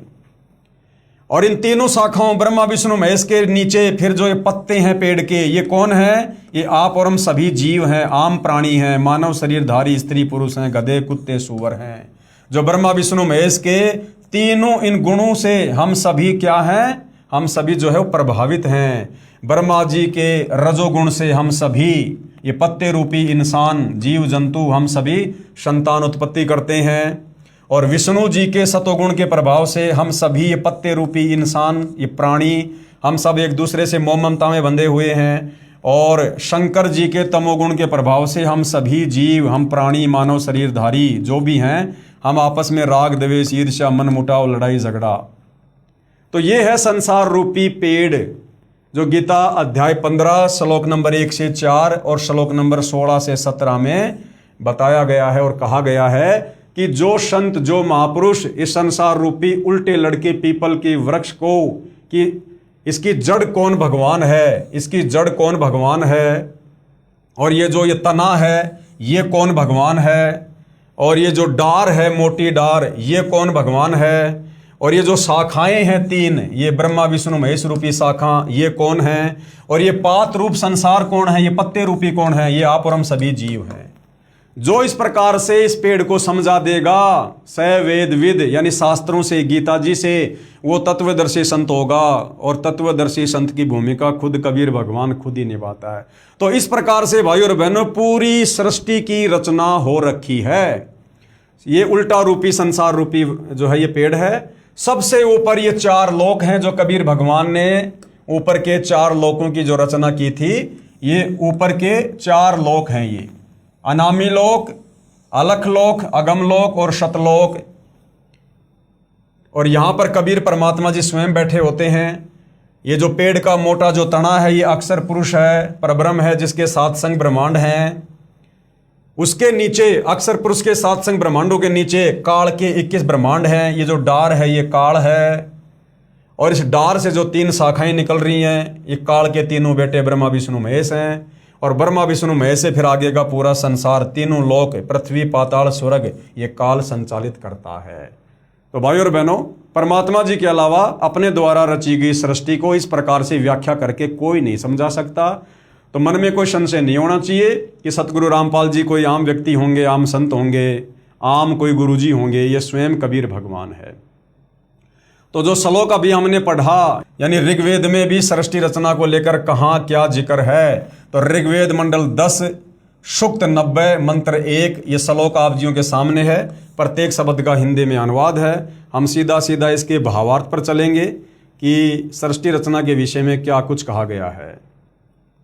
इस मंत्र में परब्रह्म यानी अक्षर पुरुष का विवरण है, जो कुछ भगवान वाले लक्षणों से युक्त है, परंतु इसकी भक्ति से भी पूर्ण मोक्ष नहीं है। परब्रह्म के लोक में जो प्राणी उस परब्रह्म के मंत्र का जाप करते हैं, सोहम का, उससे भी पूर्ण मुक्ति नहीं है। इसलिए इसे संदेह युक्त मुक्तिदाता कहा है, संदेह युक्त भगवान कहा है कि अक्षर पुरुष के मंत्र से भी सतलोक नहीं जाया जा सकता।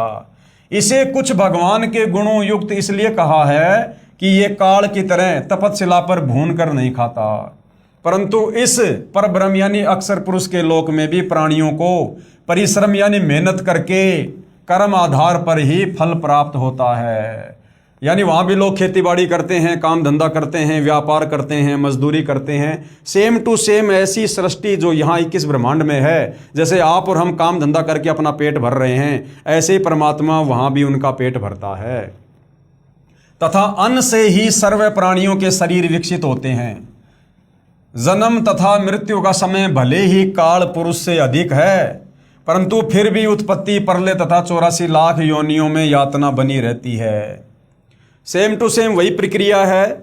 जैसे काल यहाँ अपने तीनों पुत्रों ब्रह्मा विष्णु महेश को पैदा करके उनके हाथों में सृष्टि की कमान देकर खुद ऊपर 21वें ब्रह्मांड में जा बैठा, इसी प्रकार से वो अक्षर पुरुष है, उसने भी अपने संतान उत्पन्न की, उन्हीं के माध्यम से अपना कार्य करवाता है। और जैसे यहाँ पर कोई प्रधानमंत्री है, राष्ट्रपति है, एमएलए है, सरपंच है, इसी प्रकार से परब्रह्म के सात संग ब्रह्मांडों में भी सारी व्यवस्था बनी हुई है। बस वहाँ पर केवल तपतशिला नहीं है, बाकी जन्म मरण, आंख फूटना, एक्सीडेंट होना, पैर कटना, लड़ाई झगड़ा, मनमुटाव, धोखाधड़ी, राग द्वेष, ईर्ष्या, कोई आग में मर जाना, कोई छत से गिर के मर जाना है, चोरी जारी डकैती, सारे काम, स्वर्ग नरक, 84 लाख योनियाँ, गधे कुत्ते सुअर, मक्खी मच्छर, गंदे नाले का कीड़ा, सारे कष्ट बाकी वहाँ पर भी ज्यों के त्यों हैं, क्योंकि उन आत्माओं ने भी वही गलती करी थी जो गलती हम आत्माओं ने की थी, अपने परमपिता परमेश्वर से आस्था हटाकर और एक जीव के ऊपर आस्था लगाना। मंडल 10 सूक्त 90 मंत्र 3 यानी यजुर्वेद मंडल 10 सूक्त 90 मंत्र 3 में भी सृष्टि रचना को लेकर प्रमाण है। ये संस्कृत में श्लोक आप जियों के समक्ष है। गुरुदेव ने प्रत्येक शब्द का हिंदी में अनुवाद करके समझाया हुआ है। हम सीधे सीधे भावार्थ पे चलेंगे। भावार्थ, इस ऊपर के मंत्र 2 में वर्णित अक्षर पुरुष यानी परब्रह्म की तो इतनी ही महिमा है कि भाई उसके पास तो केवल 7 संग ब्रह्मांड हैं बस, तथा वह पूर्ण पुरुष कबीर देव तो इससे भी बड़ा है, और कबीर भगवान तो इन सब से बड़ा है, अर्थात सर्वशक्तिमान है, तथा सारे ब्रह्मांड उसी के अंश मात्र पर ठहरे हैं। अंश मात्र पर यानी कबीर परमात्मा इतने सर्वशक्तिमान हैं कि इस परब्रह्म के 7 संग ब्रह्मांड और काल के 21 ब्रह्मांड, ये तो ऊपर के जो 4 लोक हैं, अविनाशी लोक, शतलोक, अगमलोक, अनामी लोक, तो शतलोक में जो एक द्वीप है, एक द्वीप से भी थोड़ा व्यास, थोड़ी जगह इन ब्रह्मांडों की है। यानी वो परमात्मा इतना सर्वशक्तिमान है। और ये एक काल के 21 ब्रह्मांड, अक्षर पुरुष के 7 संग ब्रह्मांड, और ऊपर के 4 लोक जिनकी सीमा का कोई वारन पारी नहीं है, कहते हैं वो तो इस कबीर भगवान के अंश मात्र के ऊपर ठहरे हुए हैं। अंश मात्र के ऊपर जाके अर्ध रूम पर शकल पसारा, ऐसा पूर्ण ब्रह्म हमारा। उस कबीर परमात्मा के आधे बाल के ऊपर भी, यानी उस कबीर परमात्मा के आधे बाल के ऊपर समझो ये सारी सृष्टि ठहरा सकते हो। वो भगवान इतना विशाल है, इतना सर्वशक्तिमान है, जिसकी महिमा करके, जिसकी भक्ति करके आज जो सतगुरु रूप में धरती पर प्रकट हैं, जिनकी भक्ति करके हम सतलोक जा सकते हैं, वो इतना समर्थ है। इस मंत्र में 3 लोकों का वर्णन इसलिए है क्योंकि चौथा अनामी यानी अनामे लोक अन्य रचना से पहले का है।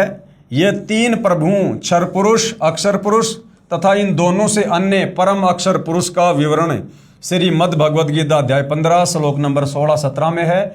इसी का प्रमाण आदरणीय गरीबदास साहिब जी भी कहते हैं कि गरीब जाके अर्ध रूम पर, यानी जिस परमात्मा के आधे बाल के ऊपर शकल पसारा यानी सारी सृष्टि ठहरी हुई है, ऐसा पूर्ण ब्रह्म हमारा। ऐसे हो कबीर परमात्मा सतगुरुदेव भगवान, इतने सर्वशक्तिमान हैं। गरीब अनंत कोटि ब्रह्मांड का एक रति नहीं भार। ये अनंत कोटि ब्रह्मांड, 7 संग ब्रह्मांड, अक्षर पुरुष के 21 ब्रह्मांड काल के ऊपर के ब्रह्मांड, कहते हैं सभी ब्रह्मांडों को कबीर परमात्मा ने अपनी वचन शक्ति से ऐसे हवा में रोक के रखा हुआ है। उस परमात्मा के लिए इन अनंत ब्रह्मांडों का रत्ती भर भी, यानी चोटी भर भी, यानी 2 हाथ की 2 उंगलियों से हम कितनी मिट्टी जमीन से हम उठा सकते हैं, उसको कहते हैं चोटी भर। उस परमात्मा के लिए तो इतना भी वजन नहीं है, यानी आधा ग्राम वजन भी नहीं है उस परमात्मा के लिए, जो इतने सारे ब्रह्मांड, सारी सृष्टि को परमात्मा ने हवा में रोक रखा है। वो इतना समर्थ है। गरीब अनंत कोटि ब्रह्मांड का एक रत्ती नहीं भार, यानी वजन। और सतगुरु पुरुष कबीर हैं, यानी वो कबीर भगवान सतगुरु रूप में आता है। सतगुरु पुरुष कबीर है, कुल के सर्जनहार, जिन्होंने सारे कुल, सारे संसार को रचा। इसी का प्रमाण आदरणीय दादू साहेब जी भी कह रहे हैं, भाई जिन मोको निज नाम दिया सोए सतगुरु हमार, कि जिस परमात्मा ने मुझे वास्तविक मोक्ष वाला मंत्र दिया, नाम दिया, वही मेरा सतगुरु है। और वो कौन है? भाई दादू दूसरा कोई नहीं, वो कबीर सृजनहार, वो कबीर परमात्मा ही सतलोक से चलकर मेरे सतगुरु रूप में आकर मुझे नाम दीक्षा दी, मुझे सतलोक दिखाया। इसी का प्रमाण आदरणीय नानक साहिब जी भी देते हैं। सिख धर्म के प्रवर्तक आदरणीय नानक जी भी क्या कहते हैं? एक अरज गुप्तम पेश तो दर कौन करतार, हक्का कबीर करीम तू बेऐब परवरदिगार। श्री गुरु ग्रंथ साहिब पेज नंबर 721, मेला 1 राग तिलंग। कौन करतार का अर्थ होता है सर्व का रचनहार, यानी वो कबीर परमात्मा सबको रचने वाला है, सर्व ब्रह्मांडों को, सभी आत्माओं को, अर्थात शब्द शक्ति से रचना करने वाला शब्द स्वरूपी प्रभु। हक्का कबीर का अर्थ है सत्य कबीर, यानी अविनाशी कबीर, अमर परमात्मा। और करीम का अर्थ है दयालु परमात्मा। परवरदिगार का अर्थ है परमात्मा। यजुर्वेद मंडल 10 सूक्त 90 मंत्र 4 में सृष्टि रचना को लेकर फिर आगे क्या कुछ और कहा गया है, ये श्लोक आप जियों के समक्ष है, देख सकते हैं। परमात्मा ने प्रत्येक शब्द का हिंदी में यहाँ पर अनुवाद करके भी लिखा हुआ है, ताकि किसी को कोई संशय ना हो। हम सीधा सीधा इसके भावार्थ पर चलेंगे। ये भावार्थ है, यही सर्व सृष्टि रचनहार प्रभु यानी कबीर भगवान अपनी रचना के ऊपर के हिस्से में तीनों स्थानों शतलोक, अलखलोक और अगमलोक में 3 रूप में स्वयं प्रकट होता है। देखो भाई और बहनों, यजुर्वेद साफ साफ प्रमाण दे रहा है, जो हमने शुरू में सृष्टि रचना में पढ़ा कि सबसे पहले कबीर परमात्मा अकेले थे अनामी लोक में, फिर नीचे के 3 लोकों की रचना की, अगमलोक, अलखलोक, शतलोक, फिर तीनों लोकों में परमात्मा अपना रूपांतरण करके खुद ही विराजमान हुए। उसी का प्रमाण यहाँ पर यजुर्वेद में है। यही सर्व सृष्टि रचनहार भगवान अपनी रचना के ऊपर के यानी काल के 21 ब्रह्मांड को रचकर और अक्षर पुरुष के 7 संग ब्रह्मांडों की रचना करके फिर ऊपर के जो लोक हैं तीनों, ऊपर के हिस्से में तीनों स्थानों पर यानी सतलोक में, अलखलोक में और अगमलोक में 3 रूप में स्वयं प्रकट होता है। सतलोक में सत्य पुरुष के रूप में, अलखलोक में अलख पुरुष के रूप में और अगमलोक में अगम पुरुष के रूप में। ऊपर के हिस्से में तीनों स्थानों पर सतलोक, अलखलोक, अगम लोक में तीन रूप में स्वयं प्रकट होता है, अर्थात स्वयं ही विराजमान है। यहां अनामी लोक का वर्णन इसलिए नहीं किया गया क्योंकि अनामी लोक में कोई रचना नहीं है। अब देखो, बहुत सारे भाई बहन आज से कुछ समय पहले 2025 में जब पूज्य गुरुदेव भगवान का जो प्रकट दिवस था, सतगुरु प्रकट दिवस, सितंबर के महीने में, तो बहुत सारे भाई बहनों ने एक छोटा सा काल प्रेरणा से ड्रामा किया कि भाई हम तो सीधे अनामी लोक में जाएंगे और गुरुजी आएंगे और हमें सीधे विमान में बैठाकर सशरीर अनामी लोक लेकर जाएंगे। तो आप और हम साथ संगति से जुड़े भाई बहन यही कहा करते थे कि भाई ऐसी गलतफहमी में मत रहो, पहले इस ज्ञान को अच्छे से समझ लो, पहले सृष्टि की रचना को अच्छे से समझ लो। अनामी लोक में कोई रचना नहीं है और परमात्मा ने जिन आत्माओं को एक बार पैदा कर दिया सतलोक में, उन आत्माओं को परमात्मा फिर कभी नष्ट नहीं करता है। वो आत्मा सदा सदा के लिए, जब तक भगवान रहेगा, और भगवान अजरो-अमर है, अविनाशी है, तब तक हम सभी आत्माएं जो सतलोक में उत्पन्न कर दी गई हैं, इस काल लोक से मुक्त होकर और अक्षर पुरुष के लोक से मुक्त होकर हम उन ऊपर के अविनाशी लोकों में रहेंगे, तीनों लोकों में, सतलोक में, अलखलोक में, अगम लोक में। हमें परमात्मा कभी भी नष्ट नहीं करेगा, आत्मा को कभी भी नष्ट नहीं करेगा, क्योंकि आत्मा को भी अविनाशी की संज्ञा दी गई है। अगर आत्मा को परमात्मा नष्ट करेगा तो फिर वो परमात्मा झूठा साबित हो जाता है। तो सतलोक में भाइयों और बहनों किसी प्रकार की कोई सृष्टि नहीं है, कोई रचना नहीं है, यहां परमात्मा ने स्पष्ट कर दिया है। और वाणी भी है परमात्मा की कि लोक अनामी जावेगी, वहां कोन्या मिले चौबारे, आत्मा और परमात्मा वहां कोन्या रहते न्यारे। अनामी लोक में आत्मा और परमात्मा अलग अलग नहीं रहते, अर्थात अनामी लोक में आत्माएं नहीं हैं। नीचे के लोकों में आत्मा और परमात्मा अलग अलग रहते हैं, लेकिन अनामी लोक में केवल सर्वप्रथम वहां पर परमात्मा थे, उसके बाद परमात्मा ने सृष्टि की रचना तो नीचे के लोकों में की है। सर्वप्रथम परमात्मा ने सतलोक में सृष्टि की रचना की, आत्माओं की उत्पत्ति की। तो अनामी लोक में तो केवल परमात्मा शुरुआत में अकेले रहा करते थे, उसके बाद परमात्मा ने सृष्टि तो नीचे रची है। तो यहां देखिए, आज उस बात का यह प्रमाण भी आ गया है कि यहां अनामी लोक का वर्णन इसलिए नहीं किया क्योंकि अनामी लोक में कोई रचना नहीं है। जब रचना नहीं है तो फिर आत्मा क्या करेंगे वहां पर? अब जंगल में बैठ के फिर हम क्या करेंगे? तथा अकय अनामे लोक शेष रचना से पूर्व का है, यानी नीचे के तीन लोक रचने से पहले का है वो। फिर कहा है कि उसी परमात्मा के सतलोक से बिछुड़कर नीचे के ब्रह्म यानी काल और परब्रह्म यानी अक्षर पुरुष के लोक उत्पन्न होते हैं, और वह पूर्ण परमात्मा खाने वाले ब्रह्म, अर्थात ये जो तपस्या पर हमें भून भून के खाता है, इसको इसलिए क्या कहा? खाने वाला भगवान ब्रह्म। और वह पूर्ण परमात्मा यानी कबीर देव खाने वाले ब्रह्म अर्थात काल से, क्योंकि ब्रह्म काल विराट श्रापवश 1,00,000 मानव शरीरधारी प्राणियों को खाता है, इसलिए काल को, इस ब्रह्म को खाने वाला भगवान कहा है। तथा न खाने वाले यानी ये परब्रह्म अक्षर पुरुष जो अपने लोक की आत्माओं को तपस्या पे भून भून के नहीं खाता है, तथा न खाने वाले परब्रह्म अर्थात अक्षर पुरुष से परब्रह्म प्राणियों को खाता नहीं, परंतु जन्म मृत्यु और ये कर्म दंड जो का त्यों बना रहता है, उनसे भी ऊपर सर्वत्र व्याप्त है। यानी कबीर परमात्मा तो इन दोनों भगवानों क्षर पुरुष और अक्षर पुरुष से भी ऊपर सर्वत्र व्याप्त है। तथा इस पूर्ण परमात्मा की प्रभुता सर्व के ऊपर है। कबीर परमेश्वर ही कुल का मालिक है, जिसने अपनी शक्ति को सभी के ऊपर फैलाया है, जैसे सूर्य अपने प्रकाश को सभी के ऊपर फैलाकर प्रभावित करता है।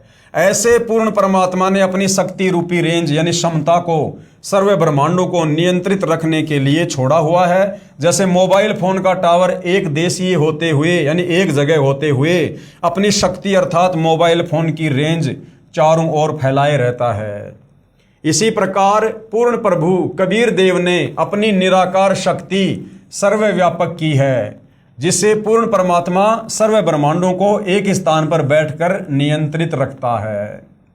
इसी का प्रमाण आदरणीय गरीबदास जी महाराज दे रहे हैं अमृतवाणी राग कल्याण।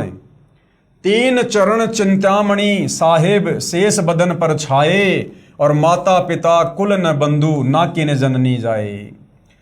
ऋग्वेद मंडल 10 सूक्त 90 मंत्र 5 में भी सृष्टि रचना को लेकर और बहुत सारी बातें लिखी हैं। संस्कृत में श्लोक आप जियों के सामने है, प्रत्येक शब्द का हिंदी में अनुवाद है। हम सीधा भावार्थ पे चलेंगे।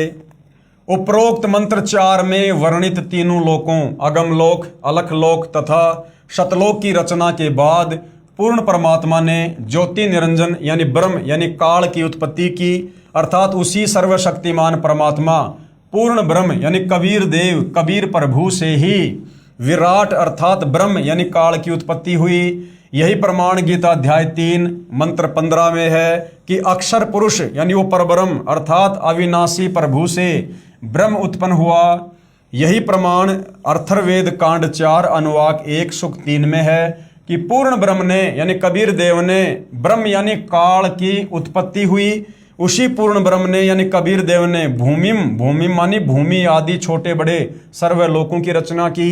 वह पूर्ण ब्रह्म इस विराट भगवान अर्थात ब्रह्म से भी बड़ा है यानी काल से भी बड़ा है, अर्थात इसका भी मालिक है। फिर ऋग्वेद मंडल 10 सूक्त 90 मंत्र 15, ये संस्कृत में श्लोक आप जियों के सामने है। प्रत्येक शब्द का हिंदी में गुरुदेव भगवान ने अनुवाद किया हुआ है, आप जी देख सकते हैं। हम सीधा भावार्थ पे चलते हैं। 7 शंख ब्रह्मांड परब्रह्म के तथा 21 ब्रह्मांड ब्रह्म के हैं, जिनमें गोलाकार सीमा में बंद पाप कर्मों की आग में जल रहे प्राणियों को वास्तविक पूजा विधि बताकर सही उपासना करवाता है यानी सही भक्ति करवाता है, जिस कारण से बलि दिए जाने वाले पशु की तरह जन्म मृत्यु के काल ब्रह्म के खाने के लिए तपतशिला के कष्ट से पीड़ित भगतात्माओं को काल के कर्म बंधन के फैलाए जाल को तोड़कर बंधन रहित करता है, अर्थात बंधन छुड़वाने वाला बंदी छोड़ है। कौन? कबीर भगवान। इसी का प्रमाण पवित्र यजुर्वेद अध्याय 5 मंत्र 32 में भी है कि कबीर अंगारियसी यानी कबीर परमेश्वर, अंग यानी पाप का, अरि यानी शत्रु, असी मानी है यानी वो कबीर परमात्मा हमारे पाप कर्मों का शत्रु है, यानी अपनी शत भक्ति से हमारे पाप कर्मों को काटता है, अर्थात पाप विनाशक कबीर है। बम्भारी असी, बम्भारी यानी बंधन का शत्रु, अर्थात बंदी छोड़ कबीर परमेश्वर ही है। फिर ऋग्वेद मंडल 10 सूक्त 90 मंत्र 16 सृष्टि रचना के विषय में क्या कहता है, श्लोक आप जियों के सामने है। प्रत्येक शब्द का हिंदी में अनुवाद किया हुआ है। हम सीधे भावार्थ पे चलते हैं। जो निर्विकार जिन्होंने मांस शराब तमाकू सेवन करना त्याग दिया, यानी पूर्ण तत्वदर्शी संत की शरण में आकर जिन भगतात्माओं ने सारे विकार त्याग दिए, यानी जो निर्विकार हो गए, जो हंस की श्रेणी में आ गए, काम क्रोध लोभ मोह अहंकार जिन्होंने त्याग दिए, क्योंकि परमात्मा कहते हैं कि कामी क्रोधी लालची इनसे भक्ति ना होए, भक्ति करे कोई शूरमा जात वर्ण कुल खोए। तो यहाँ क्या कहा जा रहा है? जो निर्विकार जिन्होंने मांस शराब तंबाकू सेवन करना त्याग दिया है तथा अन्य बुराइयों से रहित हैं, चोरी जारी ठगी धोखाधड़ी इन सब से दूर हैं, और देव स्वरूप भगत आत्माएं शास्त्र विधि रहित पूजा को त्याग कर और शास्त्र अनुकूल साधना करते हैं, वे भक्ति की कमाई से धनी होकर काल के ऋण यानी उस कर्जे से मुक्त होकर अपनी सत्य भक्ति की कमाई के कारण उस सर्व सुखदायी परमात्मा को प्राप्त करते हैं, अर्थात सतलोक चले जाते हैं, अर्थात सतलोक चले जाते हैं, जहां पर सर्वप्रथम रची सृष्टि के देव स्वरूप अर्थात पाप रहित हंस आत्मा रहती हैं। कहाँ चले जाएंगे? सतलोक, जिस सतलोक में पाप रहित हंस आत्माएं रहती हैं। जैसे कुछ आत्माएं तो काल ब्रह्म के जाल में फंसकर यहां आ गई, कुछ उस पर ब्रह्म यानी अक्षर पुरुष के साथ सात संग ब्रह्मांडों में आ गई, फिर भी असंख्य आत्माएं जिनका विश्वास पूर्ण परमात्मा में अटल रहा, जो पतिव्रता पद से नहीं गिरी, वे वहीं रह गई। इसलिए यहाँ वही वर्णन पवित्र वेदों ने भी सत्य बताया है। यही प्रमाण गीता अध्याय 8 के श्लोक संख्या 8 से 10 में वर्णन है कि जो साधक यानी जो भगत पूर्ण परमात्मा की सत साधना, यानी कबीर भगवान की जब वो तत्वदर्शी संत के रूप में आता है, पूर्ण परमात्मा की सत साधना शास्त्र विधि अनुसार करता है, वह भक्ति की कमाई के बल से यानी योग बल से उस पूर्ण परमात्मा को प्राप्त होता है, अर्थात उसके पास चला जाता है। इससे सिद्ध हुआ कि तीन प्रभु, सबसे पहले ब्रह्म यानी ये काल, दूसरा ये परब्रह्म अक्षर पुरुष, तीसरा पूर्ण ब्रह्म यानी कबीर भगवान, इन्हीं को यानी इस ब्रह्म को क्या कहा जाता है? ईश। और क्षर पुरुष यानी ये नाशवान है, जन्म और मरण में है। दूसरा ये परब्रह्म, इसको क्या कहा जाता है? अक्षर पुरुष और अक्षर ब्रह्मेश्वर। तथा तीसरा है पूर्ण ब्रह्म यानी कबीर परमात्मा। इनके भी उपमात्मक नाम है, जैसे परम अक्षर ब्रह्म, परमेश्वर, सत्य पुरुष आदि पर्यायवाची शब्दों से जाना जाता है। यही प्रमाण ऋग्वेद मंडल 9 सूक्त 96 मंत्र 17 से 20 में स्पष्ट है कि पूर्ण परमात्मा कबीर देव यानी कबीर परमेश्वर शिशु रूप धारण करके यानी छोटे बच्चे का रूप धारण करके प्रकट होता है तथा अपना निर्मल ज्ञान यानी तत्व ज्ञान अर्थात तत्व ज्ञान कबीर गिरभी यानी कबीर वाणी के द्वारा अपने अनुयायियों को बोल बोल कर वर्णन करता है। जैसे परमात्मा ने सतयुग में किया, त्रेता में किया, द्वापर में किया, 650 साल पहले कबीर नाम से आकर कबीर वाणी के माध्यम से किया, कबीर सागर लिखवाया, फिर गरीबदास जी के रूप में आकर किया और वर्तमान में सतगुरु रामपाल जी के नाम से आकर सत्संग करके हमें सुना रहे हैं। वह कबीर देव कबीर परमेश्वर ब्रह्म यानी क्षर पुरुष के धाम यानी 21 ब्रह्मांड तथा पर ब्रह्म यानी अक्षर पुरुष के धाम यानी 7 संग ब्रह्मांड से भिन्न जो पूर्ण ब्रह्म परम अक्षर पुरुष का तीसरा रित धाम यानी सतलोक है, उसमें आकार में विराजमान है, सहशरीर है, मानव सदृश्य है तथा सतलोक से चौथा अनामी लोक है, उसमें भी यही कबीर देव कबीर परमेश्वर अनामी पुरुष रूप में मनुष्य सदृश्य आकार में विराजमान है। अब आगे भाइयों और बहनों, जो सृष्टि रचना हमने इस पवित्र आध्यात्मिक पुस्तक ज्ञान गंगा में जो कि परमेश्वर रामपाल जी के द्वारा लिखी गई है, इस पवित्र पुस्तक ज्ञान गंगा में लिखी सृष्टि रचना का समर्थन ये पवित्र श्रीमद् देवी महापुराण यानी जिसको दुर्गा पुराण भी कहते हैं, इसमें भी ज्यों का त्यों लिखा हुआ है। यानी किसी को शंका ना हो कि ज्ञान गंगा पुस्तक में जो सृष्टि रचना लिखी है भाई वो तो बनावटी होगी या वैसे लिख दी होगी। तो हमारे धर्मशास्त्र अभी केवल हिंदू समाज के जो धर्मशास्त्र हैं, वैसे तो ये सारे विश्व के हैं, किसी एक धर्म विशेष के शास्त्र नहीं है। चारों वेद गीता जी ये सर्व मानव समाज के लिए हैं, पूरे विश्व के लिए हैं। लेकिन इस काल ने हमारे को अलग अलग धर्मों में बांट दिया, तो हम लोगों ने अपनी नादानी के चलते शास्त्रों को भी अलग अलग बांट लिया।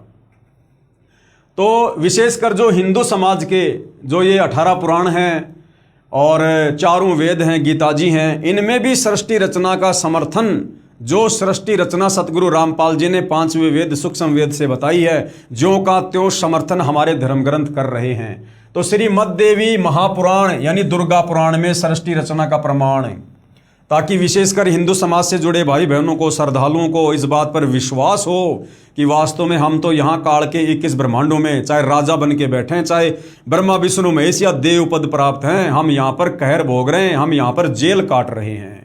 और हमारे को मनुष्य जन्म प्राप्त होने का मुख्य मकसद यही है कि हम यहाँ से अपनी आत्मा का कल्याण करवाएं, और दूसरा इस मनुष्य जन्म का कोई प्रयोजन नहीं है। और काल हमें बिना तत्व ज्ञान के, बिना सतगुरु के हमें इसी प्रकार से इन झूठे सुखों में उलझा के रखना चाहता है, ताकि ये मनुष्य जन्म जो इस काल के द्वारा देना इसकी मजबूरी है, क्योंकि परमात्मा ने विधान बना रखा है कि भैया 84 लाख योनियों का कष्ट भोगने के बाद तूने इन आत्माओं को एक मनुष्य जन्म देना पड़ेगा। तो इस काल की मजबूरी है मनुष्य जन्म देना, और ये काल इस मनुष्य जन्म में इतनी गफलत करवाता है, ये हमें पूर्ण संत के संपर्क में नहीं आने देना चाहता।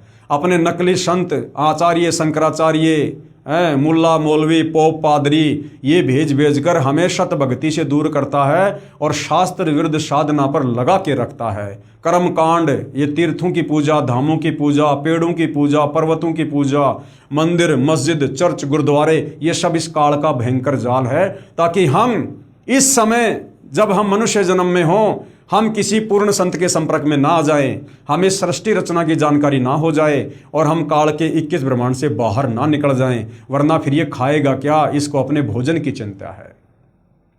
इसलिए भाइयों और बहनों, ये इतना चिंतित रहता है और हमें भक्ति से दूर बैठा के रखता है।